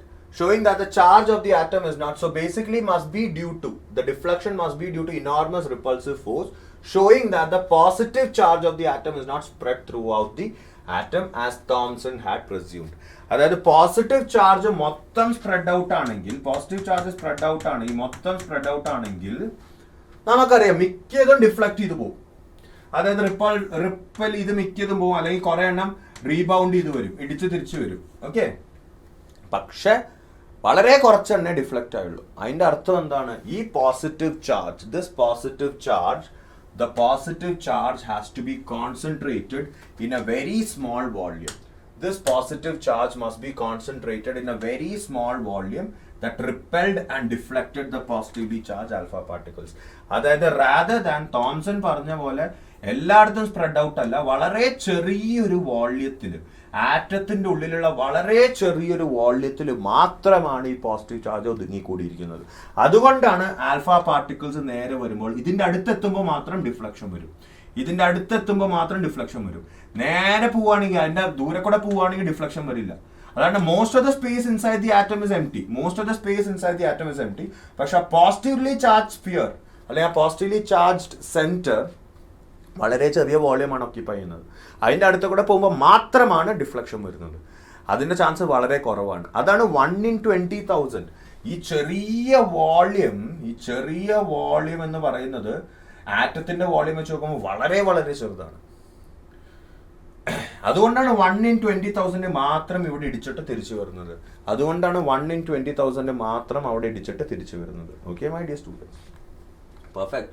സിമ്പിളായിട്ട് പറയുകയാണെങ്കിൽ നിങ്ങളൊരു ഫുട്ബോൾ ഗ്രൗണ്ടോ ഒരു ക്രിക്കറ്റ് ഗ്രൗണ്ടോ ആലോചിക്കുക. അതിൻ്റെ ഒത്ത നടുക്കൊരു ബോൾ കൊണ്ട് വെക്കുകയാണെങ്കിൽ that ball will be the nucleus. ആ ന്യൂക്ലിയസിനെ കുറിച്ചാണ് ഞാനിപ്പോൾ പറഞ്ഞത്, ദ പോസിറ്റീവ്ലി ചാർജ്ഡ് സെൻറ്റർ. ആ പോസിറ്റീവ്ലി ചാർജ് സെൻറ്റർ ആണ് ബേസിക്കലി ന്യൂക്ലിയസ്. ആ ന്യൂക്ലിയസിൽ എന്തൊക്കെയാണ് ഉള്ളതെന്ന് നിങ്ങൾക്കറിയാം. പ്രോട്ടോൺസും ന്യൂട്രോൺസും ഉണ്ട്. ചുറ്റും ഇരിക്കുന്ന ഗ്രൗണ്ടാണ് ആറ്റം. അത്രയും കമ്പാരിസൺ ഡിഫറൻസ് ഉണ്ട്. സോ ബേസിക്കലി എല്ലാവരും നോക്കുക, the radius of the atom is about 10 power minus 10 meter, while that of the nucleus is 10 power minus 15 meter. Got it?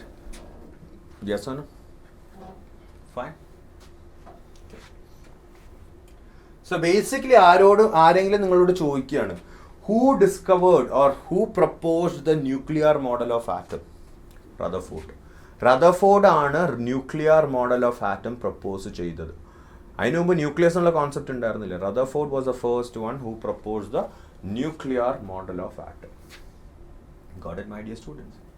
Perfect or not? അപ്പൊ ഇപ്പൊ നമ്മൾ വന്ന് നിൽക്കുന്നത്, എല്ലാവരും നോക്കുക, ഇപ്പൊ നമ്മൾ വന്ന് നിൽക്കുന്നത് റദർഫോർഡ് മോഡൽ ഓഫ് ആറ്റം. അതായത് ന്യൂക്ലിയസ് ഉണ്ട്, ഇലക്ട്രോൺസ് അതിന്റെ ചുറ്റും കിടന്ന് മൂവ് ചെയ്യാണ്. ഇതാണ് റദർഫോർഡ് സജസ്റ്റ് ചെയ്തത്. അതായത് there is a nucleus to the atom, electrons are moving around the nucleus. പുള്ളി ആക്ച്വലി കമ്പയർ ചെയ്തത്, റദർഫോർഡ് ആക്ച്വലി കമ്പയർ ചെയ്തത്, ഈ compared this with the solar system. അതായത് സൺ ഉണ്ട്, basically electrons are moving randomly around it. Yes ആണ്? Yes ആണ്? ഇതാണ് റദർഫോർഡിൻ്റെ model. പക്ഷേ ഈ മോഡലിന് ഒരു പ്രശ്നമുണ്ട്. ആ പ്രശ്നം എന്താണെന്നുള്ളത് ഞാൻ പിന്നെ പറഞ്ഞുതരാം.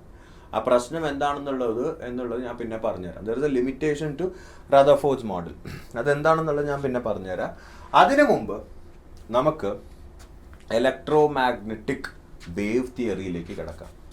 അപ്പോൾ നിങ്ങൾ ചോദിക്കും, സാർ നമ്മൾ ഇത്ര നേരം സ്ട്രക്ചർ ഓഫ് ആറ്റം അല്ല ഡിസ്കസ് ചെയ്തുകൊണ്ടിരുന്നത്, നേരെ വേറെ കംപ്ലീറ്റ്ലി ഡിഫറെൻറ്റ് ടോപ്പിക്കിലേക്ക് പോകണം. എന്തുകൊണ്ടാണ്? നമ്മൾ നേരെ തിരിച്ച് കറങ്ങി സ്ട്രക്ചർ ഓഫ് ആറ്റമിലേക്ക് വരും. പക്ഷെ അതിനു മുമ്പ് ഇലക്ട്രോ മാഗ്നറ്റിക് റേഡിയേഷൻസ് അല്ലെങ്കിൽ എനർജി എന്താണെന്നുള്ളത് നിങ്ങൾ മനസ്സിലാക്കണം. എല്ലാവരും നോക്കുക. ബേസിക്കലി ഈ ഇലക്ട്രോ മാഗ്നറ്റിക് റേഡിയേഷൻസ് അല്ലെങ്കിൽ ഈ ഇലക്ട്രോ മാഗ്നറ്റിക് വേവ്സ് സിമ്പിളായിട്ട് പറയുകയാണെങ്കിൽ they are nothing but energy.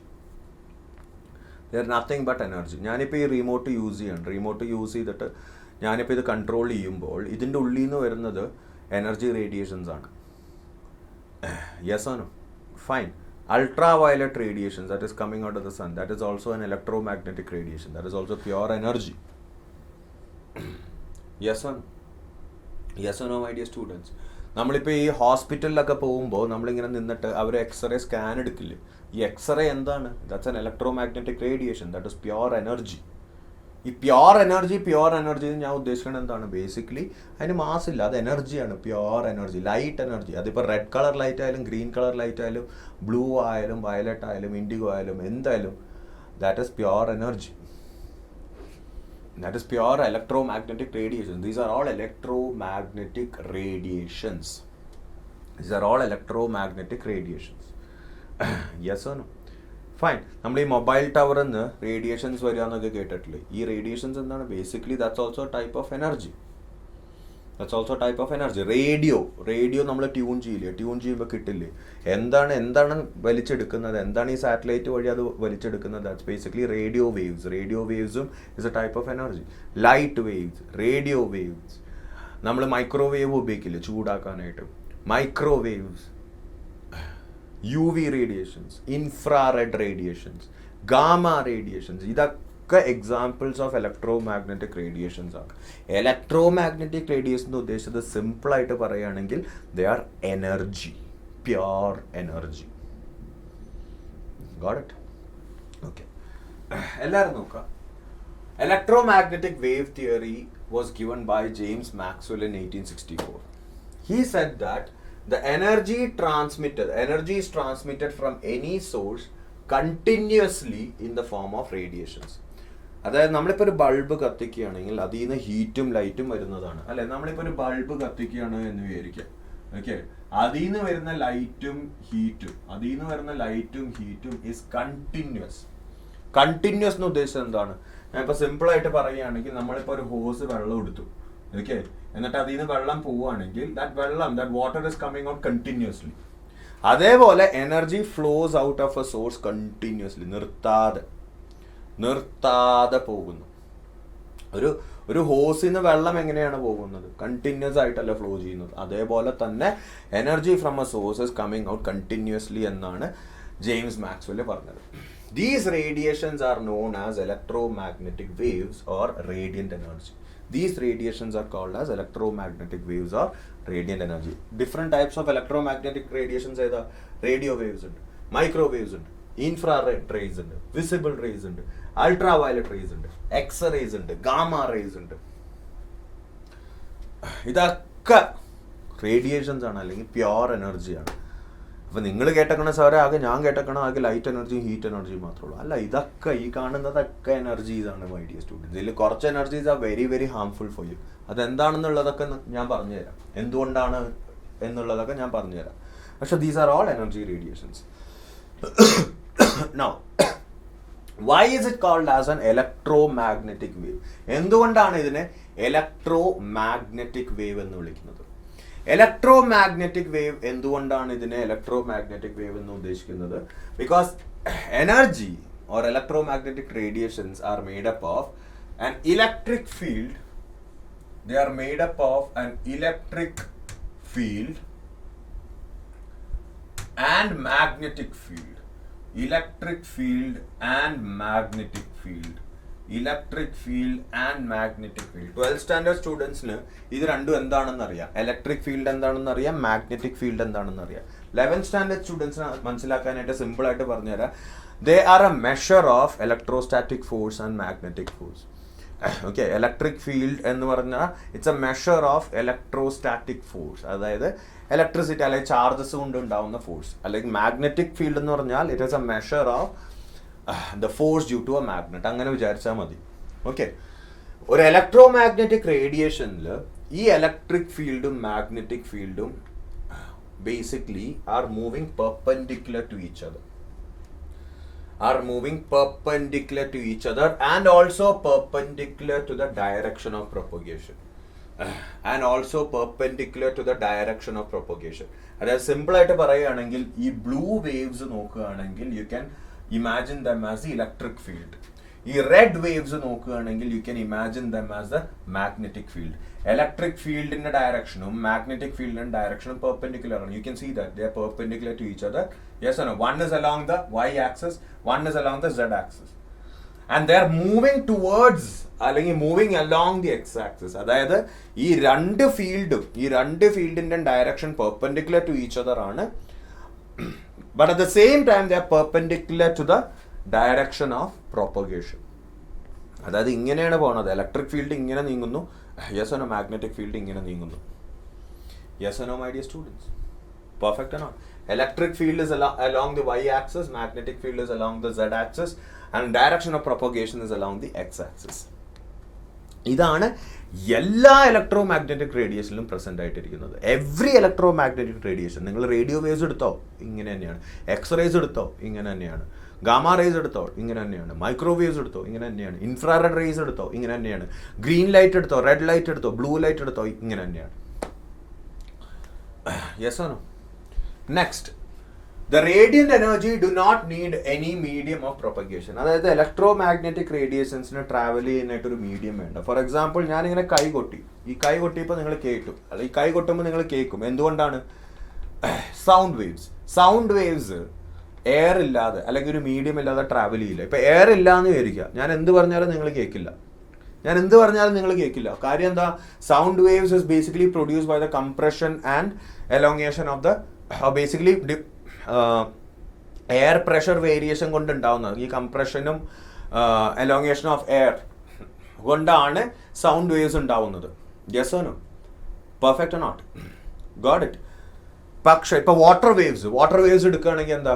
കടലിൽ വേവ്സ് കാണുന്നുണ്ട്. That is only because of the water, that is a medium over there. പക്ഷേ ഇലക്ട്രോ മാഗ്നറ്റിക് റേഡിയേഷൻ ഇങ്ങനെ ഒരു മീഡിയം വേണ്ട. അതായത് അതിന് എയർ വേണ്ട, വാട്ടർ വേണ്ട, അങ്ങനെ ഒന്നും വേണ്ട. It can travel in vacuum also. Please understand that. Next, the radiant energy have electric and magnetic field and travel at a right angle to these fields. ഈ രണ്ട് ഫീൽഡും ഉണ്ട്. That is perpendicular to each other and they are perpendicular to the direction of propagation. Okay, അത് നിങ്ങൾ മനസ്സിലാക്കണം. Next, the radiations possess wave character and travel with the speed of light. അതായത് in fact travel with the speed of light എന്ന് എഴുതിയിട്ടുണ്ട്. Actually light is also radiation. എല്ലാ electromagnetic റേഡിയേഷൻസും, നിങ്ങൾ radio waves എടുക്കുകയാണെങ്കിൽ, അല്ലെങ്കിൽ ഗാമ റേസ് എടുക്കുകയാണെങ്കിൽ, അല്ലെങ്കിൽ എക്സ്റേസ് എടുക്കുകയാണെങ്കിൽ, ഇൻഫ്രാറെഡ് എടുക്കുകയാണെങ്കിൽ, റെഡ് ലൈറ്റ് എടുക്കുകയാണെങ്കിൽ, ഗ്രീൻ ലൈറ്റ് എടുക്കുകയാണെങ്കിൽ, ബ്ലൂ ലൈറ്റ് എടുക്കുകയാണെങ്കിൽ, these are all radiations which travel at the same speed, 3 × 10⁸ meter per second. Okay, fine, got it? The uppermost point of the wave is called as a crust and the lowermost point is called as a trough. ഇത് നിങ്ങൾ പണ്ട് പഠിച്ചാണ്. നമ്മൾ ഇങ്ങനെ ഒരു wave വരയ്ക്കുകയാണെങ്കിൽ the uppermost point is called as a crust. Okay, the lowermost point is called as a trough. Okay, yes or no? ഇതിനെയാണ് നമ്മൾ ക്രസ്റ്റ് എന്ന് വിളിക്കുന്നത്, ഇതിനെയാണ് നമ്മൾ ട്രഫ് എന്ന് വിളിക്കുന്നത്. ഓക്കെ, അപ്പം നിങ്ങളിൽ കുറച്ച് പേർക്കെങ്കിലും ഒരു ഡൗട്ട് ഉണ്ടാവും. സാറ് പറഞ്ഞു എല്ലാ ഇലക്ട്രോ മാഗ്നറ്റിക് റേഡിയേഷനും ഇലക്ട്രിക് ഫീൽഡും മാഗ്നറ്റിക് ഫീൽഡും ഉണ്ട് perpendicular to each other. Sir പറഞ്ഞു they are all travelling in the same speed. Sir പറഞ്ഞു they don't need a medium, they are all doesn't need a medium. പിന്നെ എന്തുകൊണ്ടാണ് സാറേ ഇവർക്കൊക്കെ ഡിഫറെൻറ്റ് പ്രോപ്പർട്ടീസ്? എന്തുകൊണ്ടാണ് UV റേസ് ഹാംഫുൾ ആണെന്ന് പറയുന്നത്? എന്തുകൊണ്ടാണ് റെഡ് ലൈറ്റിന് റെഡ് കളറും ബ്ലൂ ലൈറ്റിന് ബ്ലൂ കളറും? എന്താണ് ഇവന്മാരിൽ വ്യത്യാസം? അപ്പോൾ എന്തോ വ്യത്യാസമുണ്ട്. എന്തുകൊണ്ടാണ് റേഡിയോ വേവ്സ് ഉപയോഗിച്ചിട്ട് റേഡിയോ കേൾക്കാൻ പറ്റുന്നത്? എന്തുകൊണ്ടാണ് മൈക്രോവേവ്സ് ഉപയോഗിച്ചിട്ട് ചൂടാക്കാൻ പറ്റുന്നത്? എന്തുകൊണ്ടാണ് ഗാമ റേസ് വളരെയധികം ഡേഞ്ചറസ് ആണെന്ന് പറയുന്നത്? ഗാമ റേസിലെ മുമ്പിൽ ചെന്ന് പെട്ടാൽ നിങ്ങൾ മരിച്ചു എന്ന് തന്നെ കൂട്ടാം. Okay, that is very very powerful. What is different in all this? ഇത്രയും പ്രോപ്പർട്ടീസ് സെയിം ആണ്. ഇപ്പം ഇതുവരെയും പഠിപ്പിച്ച പ്രോപ്പർട്ടീസ് സെയിം ആണ്. സ്പീഡ് സെയിം ആണ്. It is made up of electric and magnetic field, അത് സെയിം ആണ്. എന്താണ് ഇതിൽ ഡിഫറൻസ്? എല്ലാവരും നോക്കാം. The difference of basically A wave, എല്ലാവരും നോക്കുക. A wave can be explained using different properties like wavelength, frequency, wave number, yes or no, time period. ഈ properties, പിന്നെ സ്പീഡ്, ഓക്കെ, സ്പീഡ് ഉണ്ട്, വെലോസിറ്റി, യെസ് or no. ഈ properties ആണ് ഒരു വേവിനെ describe ചെയ്യുന്നത്. ഈ പ്രോപ്പർട്ടീസിൽ മാറ്റമുണ്ടെങ്കിൽ വേവിൻ്റെ പ്രോപ്പർട്ടീസിലും മാറ്റം വരും. അപ്പോൾ നിങ്ങൾ ചോദിക്കും സാറേ സ്പീഡ് പക്ഷേ സെയിം അല്ല എല്ലാത്തിലും. അതെ, വെലോസിറ്റി എല്ലാത്തിലും സെയിമാണ്. പക്ഷെ ബാക്കിയുള്ള പ്രോപ്പർട്ടീസിൽ, പിന്നെ ആംപ്ലിറ്റ്യൂഡൊക്കെ ഉണ്ട് കേട്ടോ, ആംപ്ലിറ്റ്യൂഡ് ഉണ്ട്, യെസ് ഓർ നോ. ബാക്കിയുള്ള പ്രോപ്പർട്ടീസിൽ വ്യത്യാസം വരും. അപ്പോൾ എന്താണ് ഈ പ്രോപ്പർട്ടീസ്, എങ്ങനെയാണ് അവർ വ്യത്യാസം വരുന്നത് എന്നുള്ളത് നമുക്ക് കാണാം. ആദ്യം wavelength, which is represented by lambda. It is defined as the distance between two nearest, the distance between two crests and trough. അതായത് ഈ ഒരു ഡിസ്റ്റൻസ് കേട്ടോ, ഈ ഒരു ഡിസ്റ്റൻസ് ആണ് ലാംഡ. അല്ലെങ്കിൽ രണ്ട് ട്രവ് എടുക്കുക, ഈ distance, this is basically what you call as lambda. Yes or no? Perfect not my dear students? അല്ലെങ്കിൽ സിമ്പിൾ ആയിട്ട് പറയുകയാണെങ്കിൽ ഈ point to this point, that's also the same, that's also lambda. Yes or no? ഒന്നിൽ രണ്ട് ക്രസ്റ്റിന്റെ between, രണ്ട് adjacent ക്രസ്റ്റിന്റെ distance എടുക്കുക, അല്ലെങ്കിൽ രണ്ട് അഡ്ജസന്റ് ട്രഫ്സിന്റെ ഡിസ്റ്റൻസ് എടുക്കുക, അല്ലെങ്കിൽ from this point, from the starting point two the point where the wave ends. ഒരു crest കഴിഞ്ഞ് ഒരു ട്രഫ് കഴിഞ്ഞ് ആ പോയിന്റ് തിരിച്ച് ആ മീൻ പൊസിഷനിൽ എത്തുമല്ലോ, അപ്പോഴുള്ള ഡിസ്റ്റൻസ് എടുക്കുക, അതും ലാംഡ തന്നെയാണ്. Yes or no? It is measured in terms of angstrom, Okay, picometer or nanometer or centimeter or meter. 1 angstrom, ഈ conversions വളരെ important ആണ്. 1 angstrom is equal to 10 power minus 10 meter. 1 picometer is equal to 10 power minus 12 meter. 1 nanometer is equal to 10 power minus 9 meter. 1 centimeter is equal to 10 power minus 2 meter. ഈ conversions are extremely important. വളരെയധികം important ആണ്, my dear students. Yes or no? Perfect. Please keep them in your mind. Next is wave number. Wave number എന്ന് ഉദ്ദേശിക്കുന്നത് reciprocal of lambda. Reciprocal of lambda. Reciprocal of lambda. Wave number is equal to 1 by lambda. It is measured in terms of centimeter raised to minus 1 or meter raised to minus 1. Obviously, lambda the unit എന്താണ്? Distance ആണ്. So, wave number is equal to 1 by lambda. That is centimeter raised to minus 1 or meter raised to minus 1. It is nothing but the reciprocal of the wavelength. That is the number of waves present in a unit length. അതായത് ഒരു unit length എടുക്കുകയാണ്, ഒരു 1 metre എടുക്കുകയാണെങ്കിൽ അതിൽ എത്ര waves ഉണ്ട്. For example ഇവിടെ 2 waves ഉണ്ട്. This is 1 whole wave, this is another wave. എനിക്ക് പറയാം wave number is equal to 2. ഒരു യൂണിറ്റ് ലെങ്ത്തിൽ എത്ര വേവ്സ് ഉണ്ട് എന്നുള്ളതാണ് വേവ് നമ്പർ പറയുന്നത്. ഫോർ എക്സാമ്പിൾ ഇപ്പൊ വേവ് നമ്പർ 50 ആണ് എന്ന് വെച്ചാൽ, okay, we say that wave number is equal to 50 centimetre raise to minus 1. അതിന്റെ അർത്ഥം എന്താണ്? ഒരു സെന്റിമീറ്റർ എടുത്താൽ അതിൽ 50 വേവ്, ഫുൾ വേവ്സ് ഉണ്ടാവും. അല്ലെങ്കിൽ ഞാൻ പറയാണ് wave number is equal to 100 metre raise to minus 1 എന്ന് ഉദ്ദേശിച്ചാൽ ഒരു മീറ്റർ ലെങ്ത് എടുക്കുകയാണെങ്കിൽ അതിൽ 100 വേവ്സ് ഉണ്ടാവും. That is what wave number means. Yes or no? Perfect or not? Next is frequency. Frequency എന്താണ് മക്കളെ? Frequency of a wave is defined as the number of waves which pass through a point in 1 second. അതായത് ഞാൻ ഇങ്ങനൊരു point വരയ്ക്കുകയാണെങ്കിൽ അതിൽ കൂടെ എത്ര waves കടന്നു പോകുന്നു ഒരു സെക്കൻഡിൽ, എത്ര വേവ്സ് കടന്നു പോകുന്നു ഒരു സെക്കൻഡിൽ, അല്ലെങ്കിൽ എത്ര പൾസ് കടന്നു പോകുന്നു ഒരു സെക്കൻഡിൽ, അതാണ് frequency, my dear students. It is measured in terms of hertz, Hz, or centimeter raised to minus 1, or cycle per centimeter. Yes or no? Understand that hertz and centimeter raised not centimeter, second raised to minus 1. Okay, hertz and second raised to minus 1 ഉം same ആണ്. Okay, hertz and second raised to minus 1 ഉം same ആണ്. Four example ഞാനിപ്പോൾ പറയാണ് frequency is equal to 10 power 6 centimeter raised to minus 1, sorry, second raised to minus 1 or 10 power 6 hertz. അതിന്റെ അർത്ഥം എന്താണ്? അതായത് ഒരു സെക്കൻഡിൽ 10 പവർ 6 വേവ്സ് ഒരു പോയിന്റിൽ കൂടെ പോകും. അതാണ് ഫ്രീക്വൻസിയുടെ അർത്ഥം. ഒരു സെക്കൻഡിൽ 10 പവർ 6 വേവ്സ് ഒരു പോയിന്റിൽ കൂടെ പോകും. അതാണ് ഫ്രീക്വൻസിയുടെ അർത്ഥം. Yes or no? Perfect. Next, wavelength and frequency are inversely proportional to each other. വേവ് ലെങ്ത്തും ഫ്രീക്വൻസിയും are inversely proportional to each other. എല്ലാവരും നോക്കുക. ഞാൻ ഇപ്പോൾ 2 ഡയഗ്രാം കാണിച്ചു തരാം. മേളിൽ പോണ വേവും താഴത്ത് പോണ വേവും നോക്കുക. ഇവിടെ ഞാൻ ഇങ്ങനെ ഒരു പോയിന്റ് എടുക്കുകയാണെങ്കിൽ ഈ പോയിന്റിൽ കൂടെ കൂടുതൽ നമ്പർ ഓഫ് വേവ്സ് പോകുന്നില്ലേ ഒരു സെക്കൻഡിൽ? കാര്യം എന്താണ്? വേവ്സിന്റെ സൈസ് വളരെ ചെറുതാണ്. അപ്പൊ കൂടുതൽ നമ്പർ ഓഫ് വേവ്സ് പോകുന്നുണ്ട് ഒരു പോയിന്റിൽ കൂടെ ഒരു സെക്കൻഡിൽ. പക്ഷെ ഇവിടെ ഞാൻ അതേ പോയിന്റ് എടുക്കുകയാണെങ്കിൽ അതിൽ കൂടെ പോകുന്ന വേവ്സിന്റെ എണ്ണം ഒരു സെക്കൻഡിൽ കുറവായിരിക്കും. കാര്യം എന്താണ്? വേവ്സിന്റെ സൈസ് കൂടുതലാണ്. Yes or no? Fine. So basically ഇതിന്റെ അർത്ഥം എന്താണ്? Wavelength and frequency are inversely proportional. ഒരു പോയിന്റിൽ കൂടെ കൂടുതൽ വേവ്സ് പോവുകയാണെങ്കിൽ അതിന്റെ അർത്ഥം എന്താണ്? ഒരു വേവിന്റെ സൈസ് ചെറുതാണ്. അതുകൊണ്ടാണ് കൂടുതൽ നമ്പർ ഓഫ് വേവ്സ് ഒരു പോയിന്റിൽ കൂടെ ഒരു സെക്കൻഡ് പോകാൻ പറ്റുന്നത്. ഒരു പോയിന്റിൽ കൂടെ കുറച്ച് വേവ്സ് ആണ് പോകുന്നത്, അതിന്റെ അർത്ഥം എന്താണ്? വേവിന്റെ സൈസ് വലുതാണ്, വേവ് ലെങ്ത് കൂടുതലാണ്. So understand wavelength is inversely proportional to frequency. Got it? Next, time period. Time period is equal to 1 by frequency. 1 by frequency. ഫ്രീക്വൻസിയുടെ യൂണിറ്റ് എന്താണ്? Second raise to minus 1. അപ്പൊ time പീരീഡിന്റെ എന്തായിരിക്കും? Second ആയിരിക്കും അല്ലേ? Time taken by a wave to pass through 1 point. അതായത് ഒരു പോയിന്റിൽ കൂടെ പോവാനായിട്ട് എടുക്കുന്ന ടൈമാണ് ടൈം പീരീഡ്. ഫോർ എക്സാമ്പിൾ ഞാനിപ്പോൾ പറഞ്ഞു frequency is equal to 100. Okay, 100 second raise to minus 1. 100 second raise to minus 1 ആണ് ഫ്രീക്വൻസി. അപ്പൊ ടൈം പീരീഡ് എന്തായിരിക്കും? Time period will be 1 by 100. അതായത് ഫ്രീക്വൻസിയുടെ അർത്ഥം എന്താണ്? ഒരു സെക്കൻഡിൽ 100 വേവ് പോകുന്നുണ്ട്. അപ്പൊ ടൈം പീരീഡിന്റെ അർത്ഥം എന്താണ്? ഒരു വേവ് പോവാനായിട്ട് എത്ര സെക്കൻഡ് എടുക്കുന്നു? അതാണ് 1 by 100. ഒരു വേവ് പോവാനായിട്ട് 1 by 100 seconds. Yes or no? അപ്പൊ 100 വേവ് പോവാനായിട്ട് ഒരു second. That is why it's 100 per second. And this is 1/100 second. അതായത് ഒരു വേവ് പോകാനായിട്ട് 1/100 സെക്കൻഡ്. 100 വേവ് പോകാനായിട്ട് 1 second. That is why 100 wave ഒരു സെക്കൻഡിൽ പോകുന്നുണ്ട്. അതാണ് ഫ്രീക്വൻസി. അപ്പോൾ ഒരു വേവ് പോകാനായിട്ട് 1/100. That is time period. Okay. Next is velocity. നിങ്ങൾക്കറിയാം velocity of a wave is defined as a distance covered by a wave in 1 second. എത്ര ഡിസ്റ്റൻസ് പോകുന്നു in 1 second. That is velocity.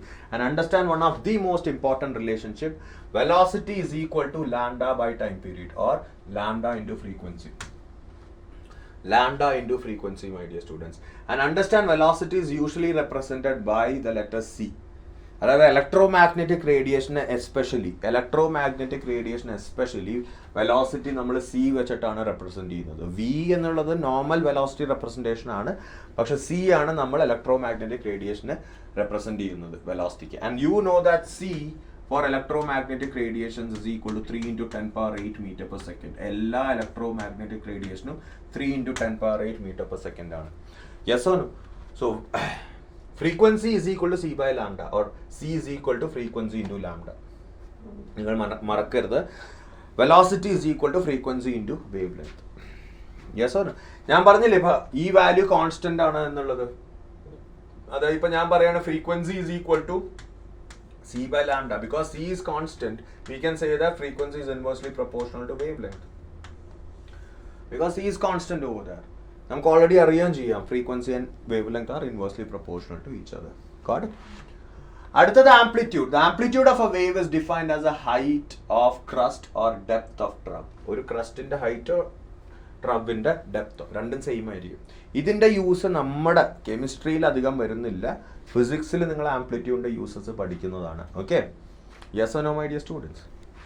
Perfect. പിന്നെ വേറൊരു simple relationship ഞാൻ പറഞ്ഞുതരാം. Frequency is equal to C by lambda.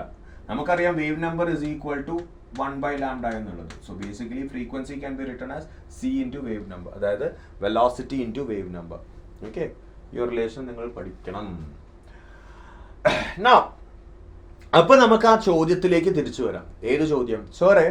Sir പറഞ്ഞു ഇഷ്ടംപോലെ electromagnetic radiations ഉണ്ട് എന്നുള്ളത്. സാറ് പറഞ്ഞു ഇഷ്ടംപോലെ ഇലക്ട്രോമാഗ്നറ്റിക് റേഡിയേഷൻസ് ഉണ്ട് എന്നുള്ളത്. ഈ ഇലക്ട്രോമാഗ്നറ്റിക് റേഡിയേഷൻസിനെയൊക്കെ കോമൺ ഫീച്ചേഴ്സ് സാറ് പറഞ്ഞു തന്നു. എന്താണ് അതിൽ കോമൺ ആയിട്ടുള്ളത് എന്നുള്ളത് സാറ് പറഞ്ഞു തന്നു. പക്ഷെ എന്താണ് അതിൽ ഡിഫറെൻറ്റ്? എന്തുകൊണ്ടാണ് റേഡിയോ വേവ്സിന് ഡിഫറെൻറ്റ് പ്രോപ്പർട്ടി? എന്തുകൊണ്ടാണ് എക്സ്റേ യൂസ് ചെയ്യുന്നത് ഹോസ്പിറ്റലിൽ പോകുമ്പോൾ? എന്തുകൊണ്ട് വൈറ്റ് ലൈറ്റ് യൂസ് ചെയ്തുകൂടാ? എന്തുകൊണ്ട്? ബിക്കോസ് ലൈറ്റ് എനർജിയും ഇലക്ട്രോമാഗ്നറ്റിക് റേഡിയേഷനാണ്. എന്തുകൊണ്ടാണ് ലൈറ്റിന് ഡിഫറെൻറ്റ് കളേഴ്സ്? അതായത് റെഡ് കളറുള്ള ലൈറ്റ് ഉണ്ട്, ഗ്രീൻ ഉള്ളതുണ്ട്, ബ്ലൂ ഉള്ളതുണ്ട്. എന്താണ് ഡിഫറെൻറ്റ് ഇതിലൊക്കെ? ഗാമ റേഡിയേഷൻസ് എന്തുകൊണ്ടാണ് അത്രയും പവർഫുൾ ആണെന്ന് പറയുന്നത്? യു വി റേഡിയേഷൻസ് എന്തുകൊണ്ടാണ് അത്രയും പവർഫുൾ ആണെന്ന് പറയുന്നത്? കാരണം ഇതിൻ്റെയൊക്കെ സ്പീഡ് സെയിം ആണ്. ഇതിൻ്റെ ഒക്കെ they are all made up of electric field and magnetic field. What is different in them? What is different in them is their wavelength and frequency. ഈ ഇലക്ട്രോമാഗ്നറ്റിക് റേഡിയേഷൻസിൻ്റെ ഒക്കെ വേവ് ലെങ്ത്തും ഫ്രീക്വൻസിയും ഡിഫറെൻ്റ് ആണ് മൈ ഡിയർ സ്റ്റുഡൻസ്. ചിലതിൻ്റെ wavelength കൂടുതലായിരിക്കും, frequency കുറവായിരിക്കും. For example radio waves. ചിലതിൻ്റെ ഫ്രീക്വൻസി കൂടുതലായിരിക്കും, വേവ് ലെങ്ത് കുറവായിരിക്കും. ചിലതിൻ്റെ ഫ്രീക്വൻസി കൂടുതലായിരിക്കും, വേവ് ലെങ്ത് കുറവായിരിക്കും. കാര്യം എന്താണ്? They are inversely proportional. Yes or no my dear students? എല്ലാവരും നോക്കുക. The electromagnetic spectrum is nothing but the arrangement obtained by arranging various types of electromagnetic waves in order of their increasing frequency or decreasing wavelength is called as EM spectrum. Is called as EM spectrum. ഒരു minute.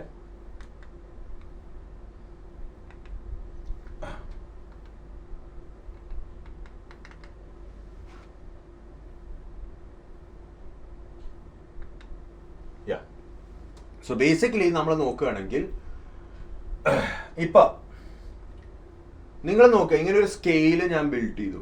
Okay. From higher wave length, നോക്ക് wave length 100 മീറ്ററോളം വരുന്നുണ്ട്. Okay, to very low wavelength. From higher wavelength to very low wavelength. അല്ലെങ്കിൽ എനിക്ക് പറയാം from lower frequency to very high frequency. Lower frequency to very high frequency. ഈ ഒരു അറേഞ്ച്മെന്റിനെയാണ് electromagnetic spectrum എന്ന് പറയുന്നത്. നിങ്ങൾ നോക്കൂ, ഹയർ വേവ് ലെങ്ത് റേഡിയേഷൻസ് ഏതൊക്കെയാണ്? ബേസിക്കലി റേഡിയോ വേവ്സ് ആണ്. അതിൽ AM വരുന്നു, FM വരുന്നു, TV വരുന്നു, നമ്മുടെ റഡാർ വരുന്നു. ഇതൊക്കെ റേഡിയോ വേവ്സിൻ്റെയാണ്. ഇൻഫ്രാറെഡ് റേഡിയോ നിങ്ങൾ നോക്കുക, ഇതെല്ലാം ഇപ്പൊ നമ്മളെ റേഡിയോ വേവ്സ് എടുക്കുകയാണെങ്കിൽ ഒറ്റ ഒരു വേവ് ലെങ്ത് അല്ല. It's A spectrum of, it's A range of, it's A basket of wave lengths. ഈ ഒരു റേഞ്ച് വരെ വരുന്നുണ്ട് റേഡിയോ വേവ്സിന്റെ എന്താ പറയാ റേഡിയോ വേവ്സിന്റെ റേഞ്ച്. ഓക്കെ, പിന്നെ ഉള്ളത് ഇൻഫ്രാറെഡ്. ഇൻഫ്രാറെഡ് റേഞ്ച് വരുന്നത് ഇത്രയും ഓൾമോസ്റ്റ് ക്ലോസ് ടു 1000 നാനോമീറ്റർ അടുത്തോളം ഇൻഫ്രാറെഡിന്റെ റേഞ്ച് വരുന്നുണ്ട്. അത് കഴിഞ്ഞിട്ട് വരുന്നതാണ് നമ്മുടെ വിസിബിൾ സ്പെക്ട്രം. വിസിബിൾ സ്പെക്ട്രം വേണമെങ്കിൽ നമുക്ക് പറയാം almost from 750 nanometre to 400 nanometre. 750 എന്ന് പറഞ്ഞത് ഡാർക്ക് റെഡ് കളറാണ്. 400 നാനോമീറ്റർ എന്ന് പറഞ്ഞത് ഓൾമോസ്റ്റ് വയലറ്റ് കളറാണ്. 400 to 750 ഉള്ളിൽ നിൽക്കുന്നതാണ് ഈ വിസിബിൾ സ്പെക്ട്രം. അതായത് വേവ് ലെങ്ത് മാറും തോറും പ്രോപ്പർട്ടീസ് മാറുന്നു. വേവ് ലെങ്ത് മാറുമ്പോൾ ഫ്രീക്വൻസി മാറും. അപ്പോൾ frequency and wavelength are the determining factors. ഇവന്മാർ കാരണമാണ് ഈ ഇലക്ട്രോ മാഗ്നറ്റിക് റേഡിയേഷൻസിനെല്ലാം ഡിഫറെൻറ്റ് പ്രോപ്പർട്ടീസ് വരുന്നത്. ഫോർ എക്സാമ്പിൾ, നമ്മൾ പിന്നെയും അങ്ങോട്ട് പോകുമ്പോൾ അൾട്രാ വയലറ്റ് റേഡിയേഷൻ്റെ ഫ്രീക്വൻസി കൂടുതലാണ്. അതുകൊണ്ടാണ് ഞാൻ പറഞ്ഞില്ല അൾട്രാ വയലറ്റ് റേഡിയേഷൻസ് ഹാംഫുൾ ആണ്. കാര്യം എന്താണ്? അതിൻ്റെ ഫ്രീക്വൻസി കൂടുതലായതുകൊണ്ട് കൂടുതൽ വേവ്സ്, കൂടുതൽ എനർജി നമ്മുടെ ബോഡിയിലേക്ക് കയറാൻ സാധ്യതയുണ്ട് ഇൻ 1 second. ഫ്രീക്വൻസി കൂടുതലാണ്, അതിൻ്റെ അർത്ഥം എന്താണ്? More number of waves can enter. അത്രയും എനർജി കൂടുതലാണ്. നമ്മൾ പിന്നെ പഠിക്കും energy is directly proportional to frequency. അതായത് ഫ്രീക്വൻസി കൂടിയൊരു റേഡിയേഷൻ എനർജി കൂടുതലാണ്. അത് നമ്മൾ പഠിക്കാതിരിക്കുന്നുള്ളൂ. എനർജി കൂടുതലാകുമ്പോൾ അവന്മാർ നമ്മുടെ ദേഹത്തോട്ട് കയറും. അങ്ങനെയാണ് ഈ ultra violet radiations can cos skin damage, skin cancer ഒക്കെ. നേരെ പിന്നെയും അങ്ങോട്ട് പോകുമ്പോൾ എക്സ്റേ വളരെ ഹാംഫുൾ ആണ്. അപ്പോൾ നിങ്ങൾ വിചാരിക്കും സാറേ അപ്പോൾ ഹോസ്പിറ്റലിൽ എക്സ്റേ യൂസ് ചെയ്യുന്നുണ്ടല്ലോ, വളരെ ചെറിയൊരു സെക്കൻഡിലേക്ക് അത് യൂസ് ചെയ്യുന്നുള്ളൂ. 1 second പോലും ചിലപ്പോൾ എടുക്കില്ല, എന്നിട്ട് മാറാൻ പറയും അല്ലേ. കാര്യം എന്താണ്? എക്സ്പോസ് ചെയ്തിരിക്കുകയാണെങ്കിൽ നിങ്ങളെ ഡാമേജ് ചെയ്യാൻ ഇറ്റ്സ് വെരി വെരി അതുകൊണ്ട് തന്നെ ഡോക്ടേഴ്സ് അത്രയും ഇമ്പോർട്ടൻറ്റ് കേസസിൽ മാത്രമേ എക്സ്റേസ് എടുക്കുള്ളൂ. അല്ലാണ്ട് എല്ലാ കേസിലും എക്സ്റേ എടുത്താൽ it's not a good thing. Gamma rays വളരെ ഡേഞ്ചറസ് ആണ്. കാര്യം എന്താ? ഫ്രീക്വൻസി അത്രയും ഹൈ ആണ്. എനർജിയും ഫ്രീക്വൻസിയും റിലേറ്റഡ് ആണ്. ഫ്രീക്വൻസി കൂടുന്നവരും എനർജി കൂടുന്നു. ഗാമ റേസ് കൊണ്ടാൽ പണി കിട്ടും. Got it? യെസ് ആണോ? ഇനി ഈ ഇലക്ട്രോ മാഗ്നറ്റിക് വേവ് തിയറി, ഇപ്പൊ നമ്മൾ പറഞ്ഞ ഇലക്ട്രോ മാഗ്നറ്റിക് വേവ് തിയറി ഉണ്ടല്ലോ, മാക്സ്വെൽ പറഞ്ഞില്ലേ that electro magnetic radiations R continuous in nature. അതായത് നമ്മൾ ആ ഓസിന്റെ എക്സാമ്പിൾ കണ്ടു, വെള്ളം പോണ പോലെ കണ്ടിന്യൂസ് ആണ്. പക്ഷേ understand that it had a limitation. It was successful in explaining the properties of light such as interference, diffractions etcetera. ഈ ഇലക്ട്രോ മാഗ്നറ്റിക് വേവ് തിയറി വെച്ചിട്ട് റിഫ്ലക്ഷൻസ്, റിഫ്രാക്ഷൻസ്, ഡിഫ്രാക്ഷൻ, ഇന്റർഫിയറൻസ് ഇതൊക്കെ എക്സ്പ്ലെയിൻ ചെയ്യാം. ഇതൊക്കെ നിങ്ങൾ ഫിസിക്സിൽ പഠിക്കും, ഓപ്റ്റിക്സ് എന്ന് പറഞ്ഞ ചാപ്റ്ററിൽ. പക്ഷേ ഇതുകൊണ്ട് എക്സ്പ്ലെയിൻ ചെയ്യാൻ പറ്റാത്ത 4 കാര്യങ്ങളുണ്ടായിരുന്നു. NCERTയിലുണ്ട്. The nature of emission of radiation from hot bodies. Black body radiation explain ചെയ്യാൻ പറ്റില്ല. എന്താണ് ബ്ലാക്ക് ബോഡി റേഡിയേഷൻ? എന്താണ് ബ്ലാക്ക് ബോഡി? ഞാൻ പറയുന്നതായിരിക്കും, don't worry. Next, ejection of electrons from metal surface when radiation strike it. Photoelectric effect. ഐൻസ്റ്റൈൻ്റെ discovery ആയിരുന്നു.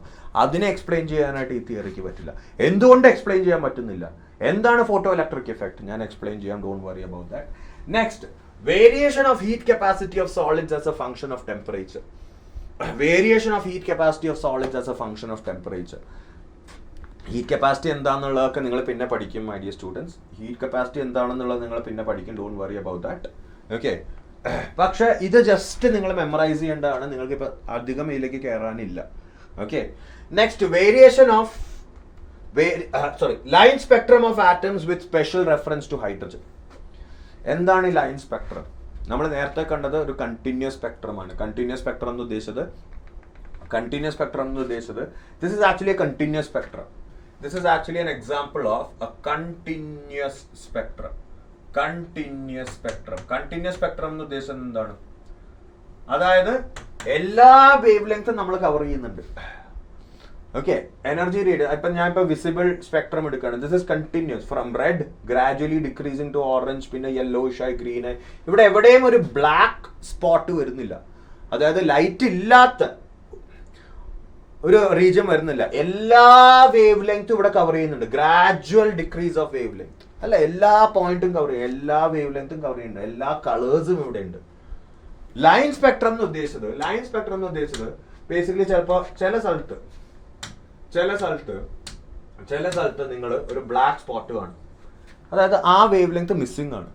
ചില സ്ഥലത്ത് നിങ്ങൾ ബ്ലാക്ക് സ്പോട്ട് കാണും, ആ വേവ് ലെങ്ത് മിസ്സിംഗ് ആണ്. Yes or no? എന്തു പറ്റിയ വേവ് ലെങ്ത്തിന് അതൊക്കെ ഞാൻ പിന്നെ പറഞ്ഞുതരാം.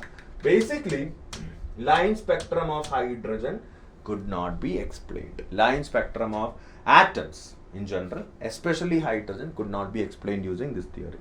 എന്തുകൊണ്ട് എക്സ്പ്ലെയിൻ ചെയ്യാൻ പറ്റിയില്ല, എന്താണ് ലൈൻ സ്പെക്ട്രം ഒക്കെ ഞാൻ പറഞ്ഞുതരാം.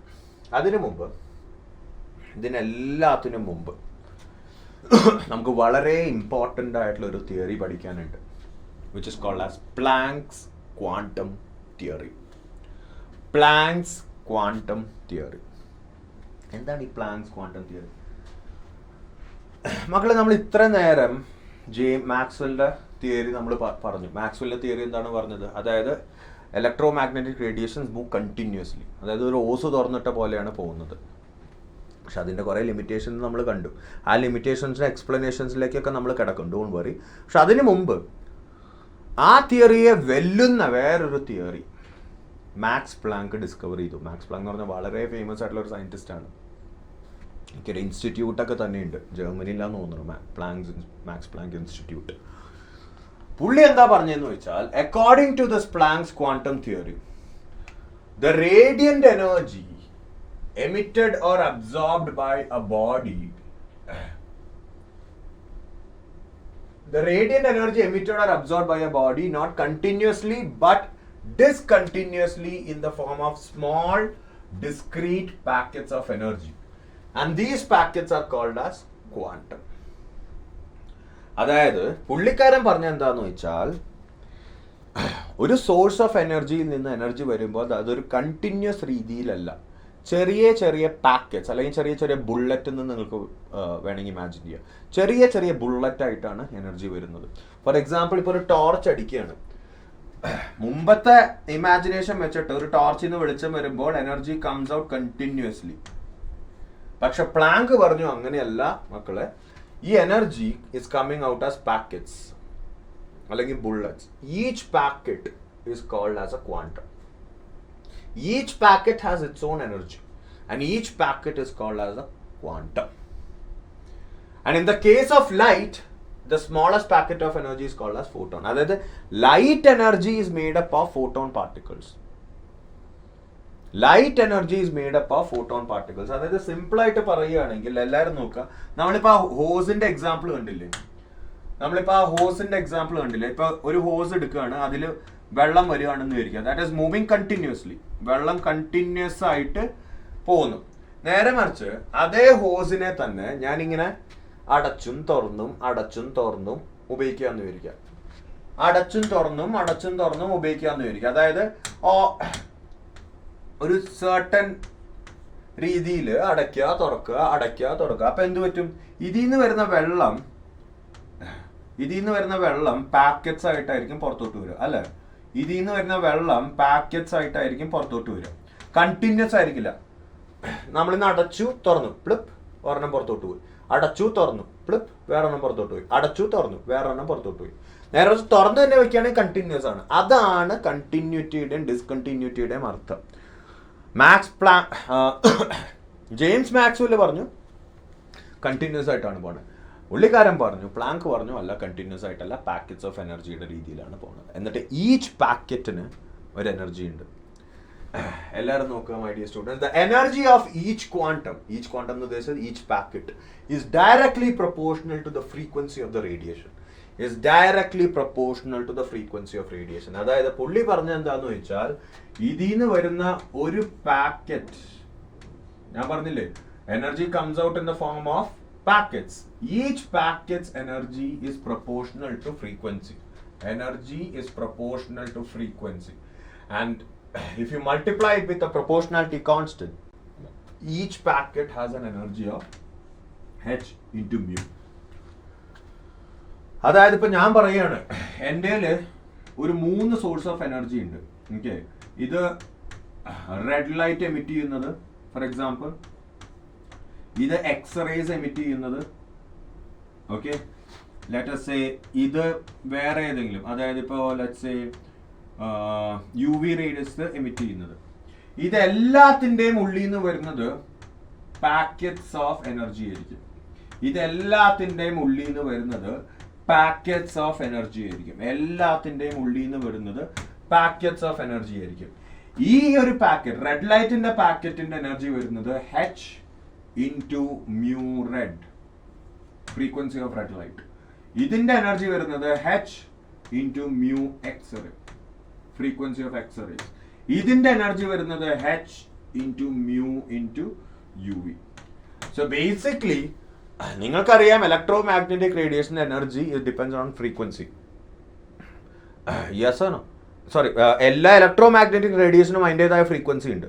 ഫ്രീക്വൻസി മാറുന്തോറും എനർജി മാറുന്നു, ഫ്രീക്വൻസി കൂടുന്തോറും എനർജി കൂടുന്നു. അതുകൊണ്ടാണ് ഞാൻ പറയുന്നത് high frequency radiations are very harmful. Gamma radiations വളരെ ഹാംഫുൾ ആണ്. കാര്യം എന്താണ്? എനർജി അത്രയും കൂടുതലാണ്.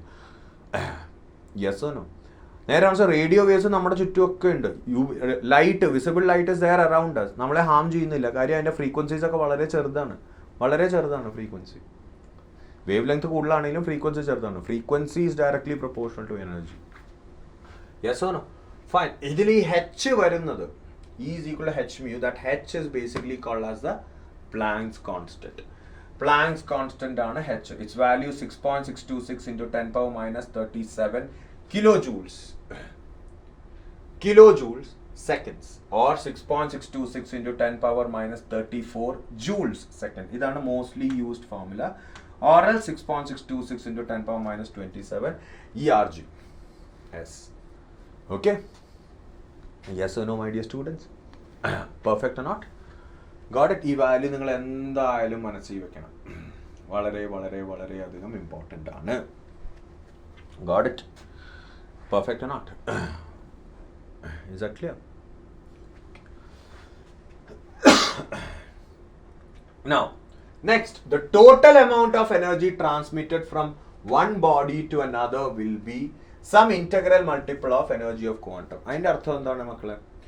ഫോർ എക്സാമ്പിൾ, എൻ്റെ ഇങ്ങനൊരു സോഴ്സ് ഓഫ് എനർജി ഉണ്ട് എന്ന് വിചാരിക്കുക. എൻ്റെ അതിൽ നിന്ന് 4 ക്വാണ്ടം പുറത്തോട്ട് വന്നു. ഒരെണ്ണത്തിൻ്റെ എനർജി ഇസ് h mu. മറ്റേതിൻ്റെയും എനർജി, എല്ലാത്തിൻ്റെയും എനർജി h mu ആണ്. എല്ലാത്തിൻ്റെയും എനർജി h mu ആണ്. Each quantum's energy is h mu. So what is the total energy? Total energy will be 4 into h into mu. So basically total energy that comes out of a source is equal to n into h mu. പിന്നെ നിങ്ങൾക്ക് വേറൊരു കാര്യം മനസ്സിലാക്കണം. Energy is equal to h mu. Mu frequency can be written as c by lambda. Frequency can be written as c by lambda. Yes ആണോ? അപ്പൊ ആ ഒരു ഫോർമുലയും valid ആണ് കേട്ടോ. ഇവിടെ ഈ ഒരു ഫോർമുലയും വാലിഡ് ആണ്. This energy can also be written as h into c by lambda. അപ്പൊ നിങ്ങൾക്കറിയാം energy is directly proportional to frequency, but at the same time it is inversely proportional to wavelength. It is directly proportional to frequency, it is inversely proportional to wavelength.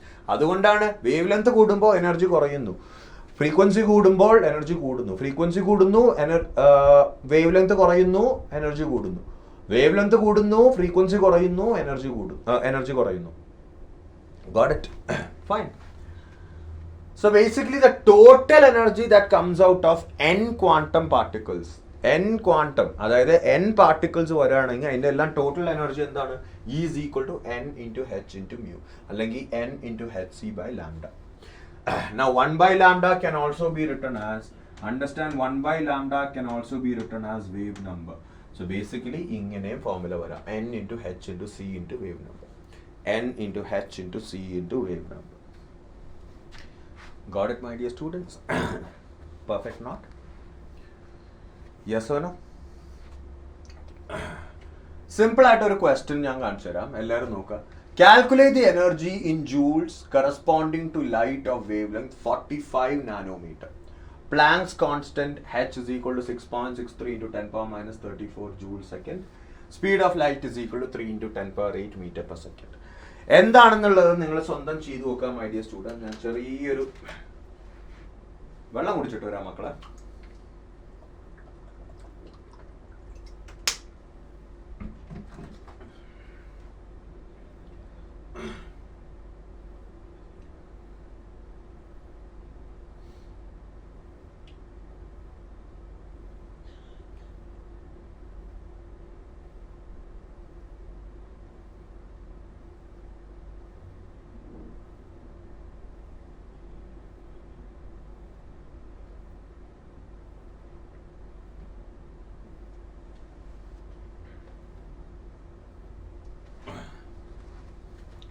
Okay. Calculate the energy in joules corresponding to light of wavelength 45 nanometer. Planck's constant h is equal to the speed തന്നിട്ടുണ്ട്. എങ്ങനെയാണ് ചെയ്യാൻ my dear students? വളരെ basic ആയിട്ടുള്ള fundamental ആയിട്ടുള്ള question ആണ്. എല്ലാവരും നോക്കുക.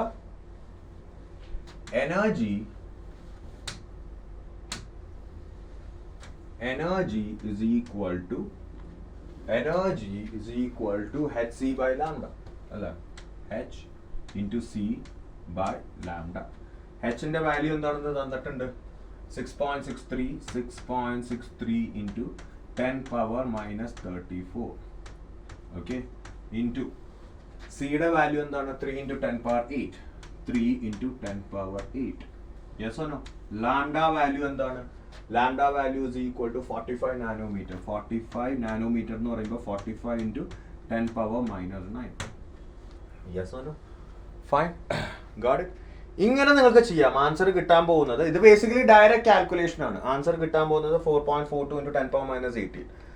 അതവിടെ ഇരിക്കട്ടെ. ഞാൻ സിമ്പിളായിട്ട് ഒരു ട്രിക്ക് നിങ്ങൾക്ക് പറഞ്ഞു തരാം. Always understand that h into c value എന്നുള്ളത് നമുക്ക് 2 into 10 power minus 25 joules meter എന്ന് approximately hc value approximately is equal to this much.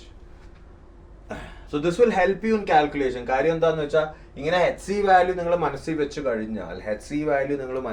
കഴിഞ്ഞാൽ ബേസിക്കലി ഇത്രയും കാൽക്കുലേഷൻസ് വളരെ സിമ്പിൾ ആയിരിക്കും. ആ ന്യൂമറേറ്റർ ക്യാൻ ബി സിംപ്ലി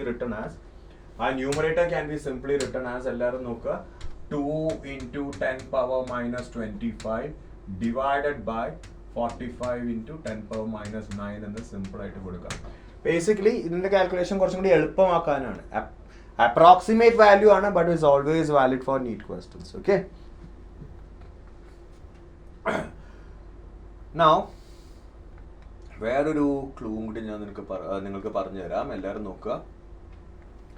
വേറൊരു കാൽക്കുലേഷൻ ടെക്നീക്കും കൂടി നിങ്ങൾക്ക് പറഞ്ഞു തരാം. എല്ലാവരും നോക്കുക. It's very very important. ഒരു സിമ്പിൾ കാൽക്കുലേഷൻ ടെക്നീക്കും കൂടി പറഞ്ഞു തരാം.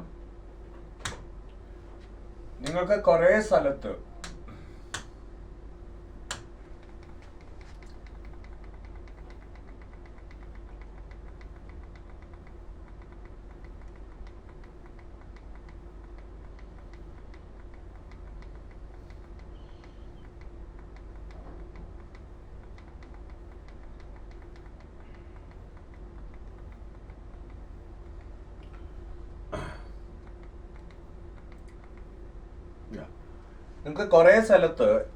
energy will be asked in electron volt. Okay, എല്ലാവരും നോക്കുക. electron volt is also a unit of energy. electron volt EV is also a unit of energy. Okay, electron volt കുറേ അധികം ഈ ചാപ്റ്ററിൽ യൂസ് ചെയ്യാൻ പോകുന്ന ഒരു യൂണിറ്റ് ആയിരിക്കും EV. Understand that 1 EV is approximately equal to 1.6 into 10 power minus 19 joules. Okay. Yes or no? Charge of electron മനസ്സിൽ വെച്ചാൽ മതി. Charge of electron same magnitude തന്നെയാണ്. So 1 EV is equal to 1.6 into 10 power minus 19 joules.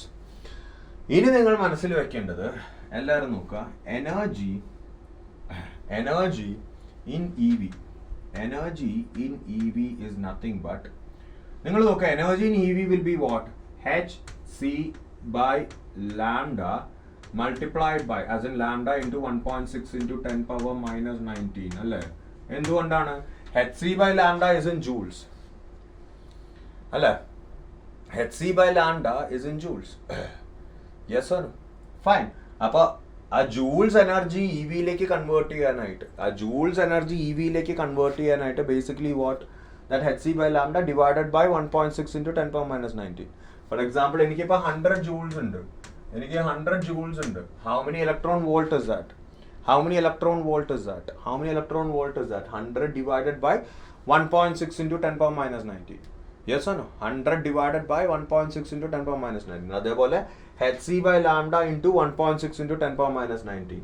That is nothing but, simple ആയിട്ട് പറഞ്ഞു തരാം my dear students, that is nothing but 12400 divided by wavelength in angstrom. Wavelength in angstrom. അതായത് for example നിങ്ങൾക്ക് ഇപ്പോൾ question തന്നിട്ടുണ്ട്, wavelength തന്നിട്ടുണ്ട്, let's say something like 400 nanometre എന്ന് തന്നിട്ടുണ്ട്. സിമ്പിൾ ആയിട്ട് നിങ്ങൾക്ക് energy of, let's say the wavelength of the photon is given as 400 nanometer. Energy of the photon is nothing but 12400 divided by 400 എന്നെടുക്കാൻ പാടില്ല. 400 nanometre ആണ്. 400 nanometre is nothing but equal to 4000 angstrom. Is nothing but equal to 4000 angstrom. So basically ഇത് apply ചെയ്യുക. Yes or no? It will be nothing but 124 divided by 40. അപ്പോൾ ഇത്രയും easy calculation, ഈ ഒരു trick നിങ്ങൾ മറക്കരുത് my dear students. Yes or no? Perfect or not? Perfect. Okay, കുറേ സ്ഥലത്ത് നമ്മൾ പ്രോബ്ലംസ് ചെയ്യുമ്പോൾ, ഈ ചാപ്റ്റേഴ്സിൻ്റെ എക്സ്പ്ലനേഷൻ കഴിഞ്ഞ് ഞാൻ പ്രോബ്ലംസിലേക്ക് കിടക്കുമ്പോൾ കുറേ സ്ഥലത്ത് ഇത് വരും. അവിടെയൊക്കെ നിങ്ങൾക്ക് ഡയറക്റ്റ്ലി ഈ ഒരു ഫോമുല യൂസ് ചെയ്യാൻ പറ്റും. Okay, fine. വളരെ ഇമ്പോർട്ടൻ്റ് ആണ്. Please keep that in mind. Okay okay my dear students, അപ്പോൾ ഇന്നത്തെ സെഷൻ ഞാനിവിടെ വൈൻഡ് അപ്പ് ചെയ്യുകയാണ്. ഫോട്ടോ ഇലക്ട്രിക് ഇഫക്റ്റ് വെച്ചിട്ട് ഇവിടെ വൈൻഡ് അപ്പ് ചെയ്യുകയാണ്. നെക്സ്റ്റ് നിങ്ങൾ ബേസിക്കലി ഈ തിയറിയിലൊക്കെ ഒന്നും കൂടി ഒന്ന് പോവുക my dear students. Go through the theory once again my dear champions. ഇതുവരെയും പഠിപ്പിച്ചതൊക്കെ ഒന്ന് നോക്കുക. ഓക്കെ, പ്രോബബ്ലി അറ്റോമിക് സ്ട്രക്ചറിന് 3 തിയറി സെഷൻസ് ഉണ്ടാവും. ഓക്കെ, ഇതേപോലെ 1 ഷോട്ട് തിയറി സെഷൻസ്, അതായത് കുറേ തിയറീസ് പ്രോപ്പറായിട്ട് എക്സ്പ്ലെയിൻ ചെയ്തിട്ടുള്ള 3 തിയറി സെഷൻസ് ആയിട്ടാണ് ഞാൻ പ്ലാൻ ചെയ്യണത്. ഡിപ്പെൻസ് അപ്പോൺ നമുക്ക് നോക്കാം ടൈം അവൈലബിലിറ്റി. 3 എണ്ണത്തിൽ തീരും എന്നുള്ളതാണ്. ഓക്കെ, നമ്മൾ ഒരിക്കലും റഷ് ചെയ്യുന്നില്ല, നമ്മളൊരു സ്പീഡിൽ പെട്ടെന്ന് തീർക്കാൻ നോക്കുകയല്ല. ഓക്കെ, സ്ലോലി സ്റ്റഡിലി എല്ലാ ടോപ്പിക്കും ക്ലിയർ ആയിട്ട്. Okay my dear champions, perfect or not? So എല്ലാവരും ഈ സെഷൻസ് ഒന്നും കൂടി മൊത്തത്തിലിരുന്ന് കാണുക. ഓക്കെ, എന്നിട്ട് ഡൗട്ടൊക്കെ ഉണ്ടെങ്കിൽ കമൻറ്റ് ബോക്സിൽ ഇടുക. നമ്മൾ എന്തായാലും അറ്റോമിക് സെക്ഷനിൽ അടുത്ത സെഷനായിട്ട് വരുന്നതാണ്. Till then bye.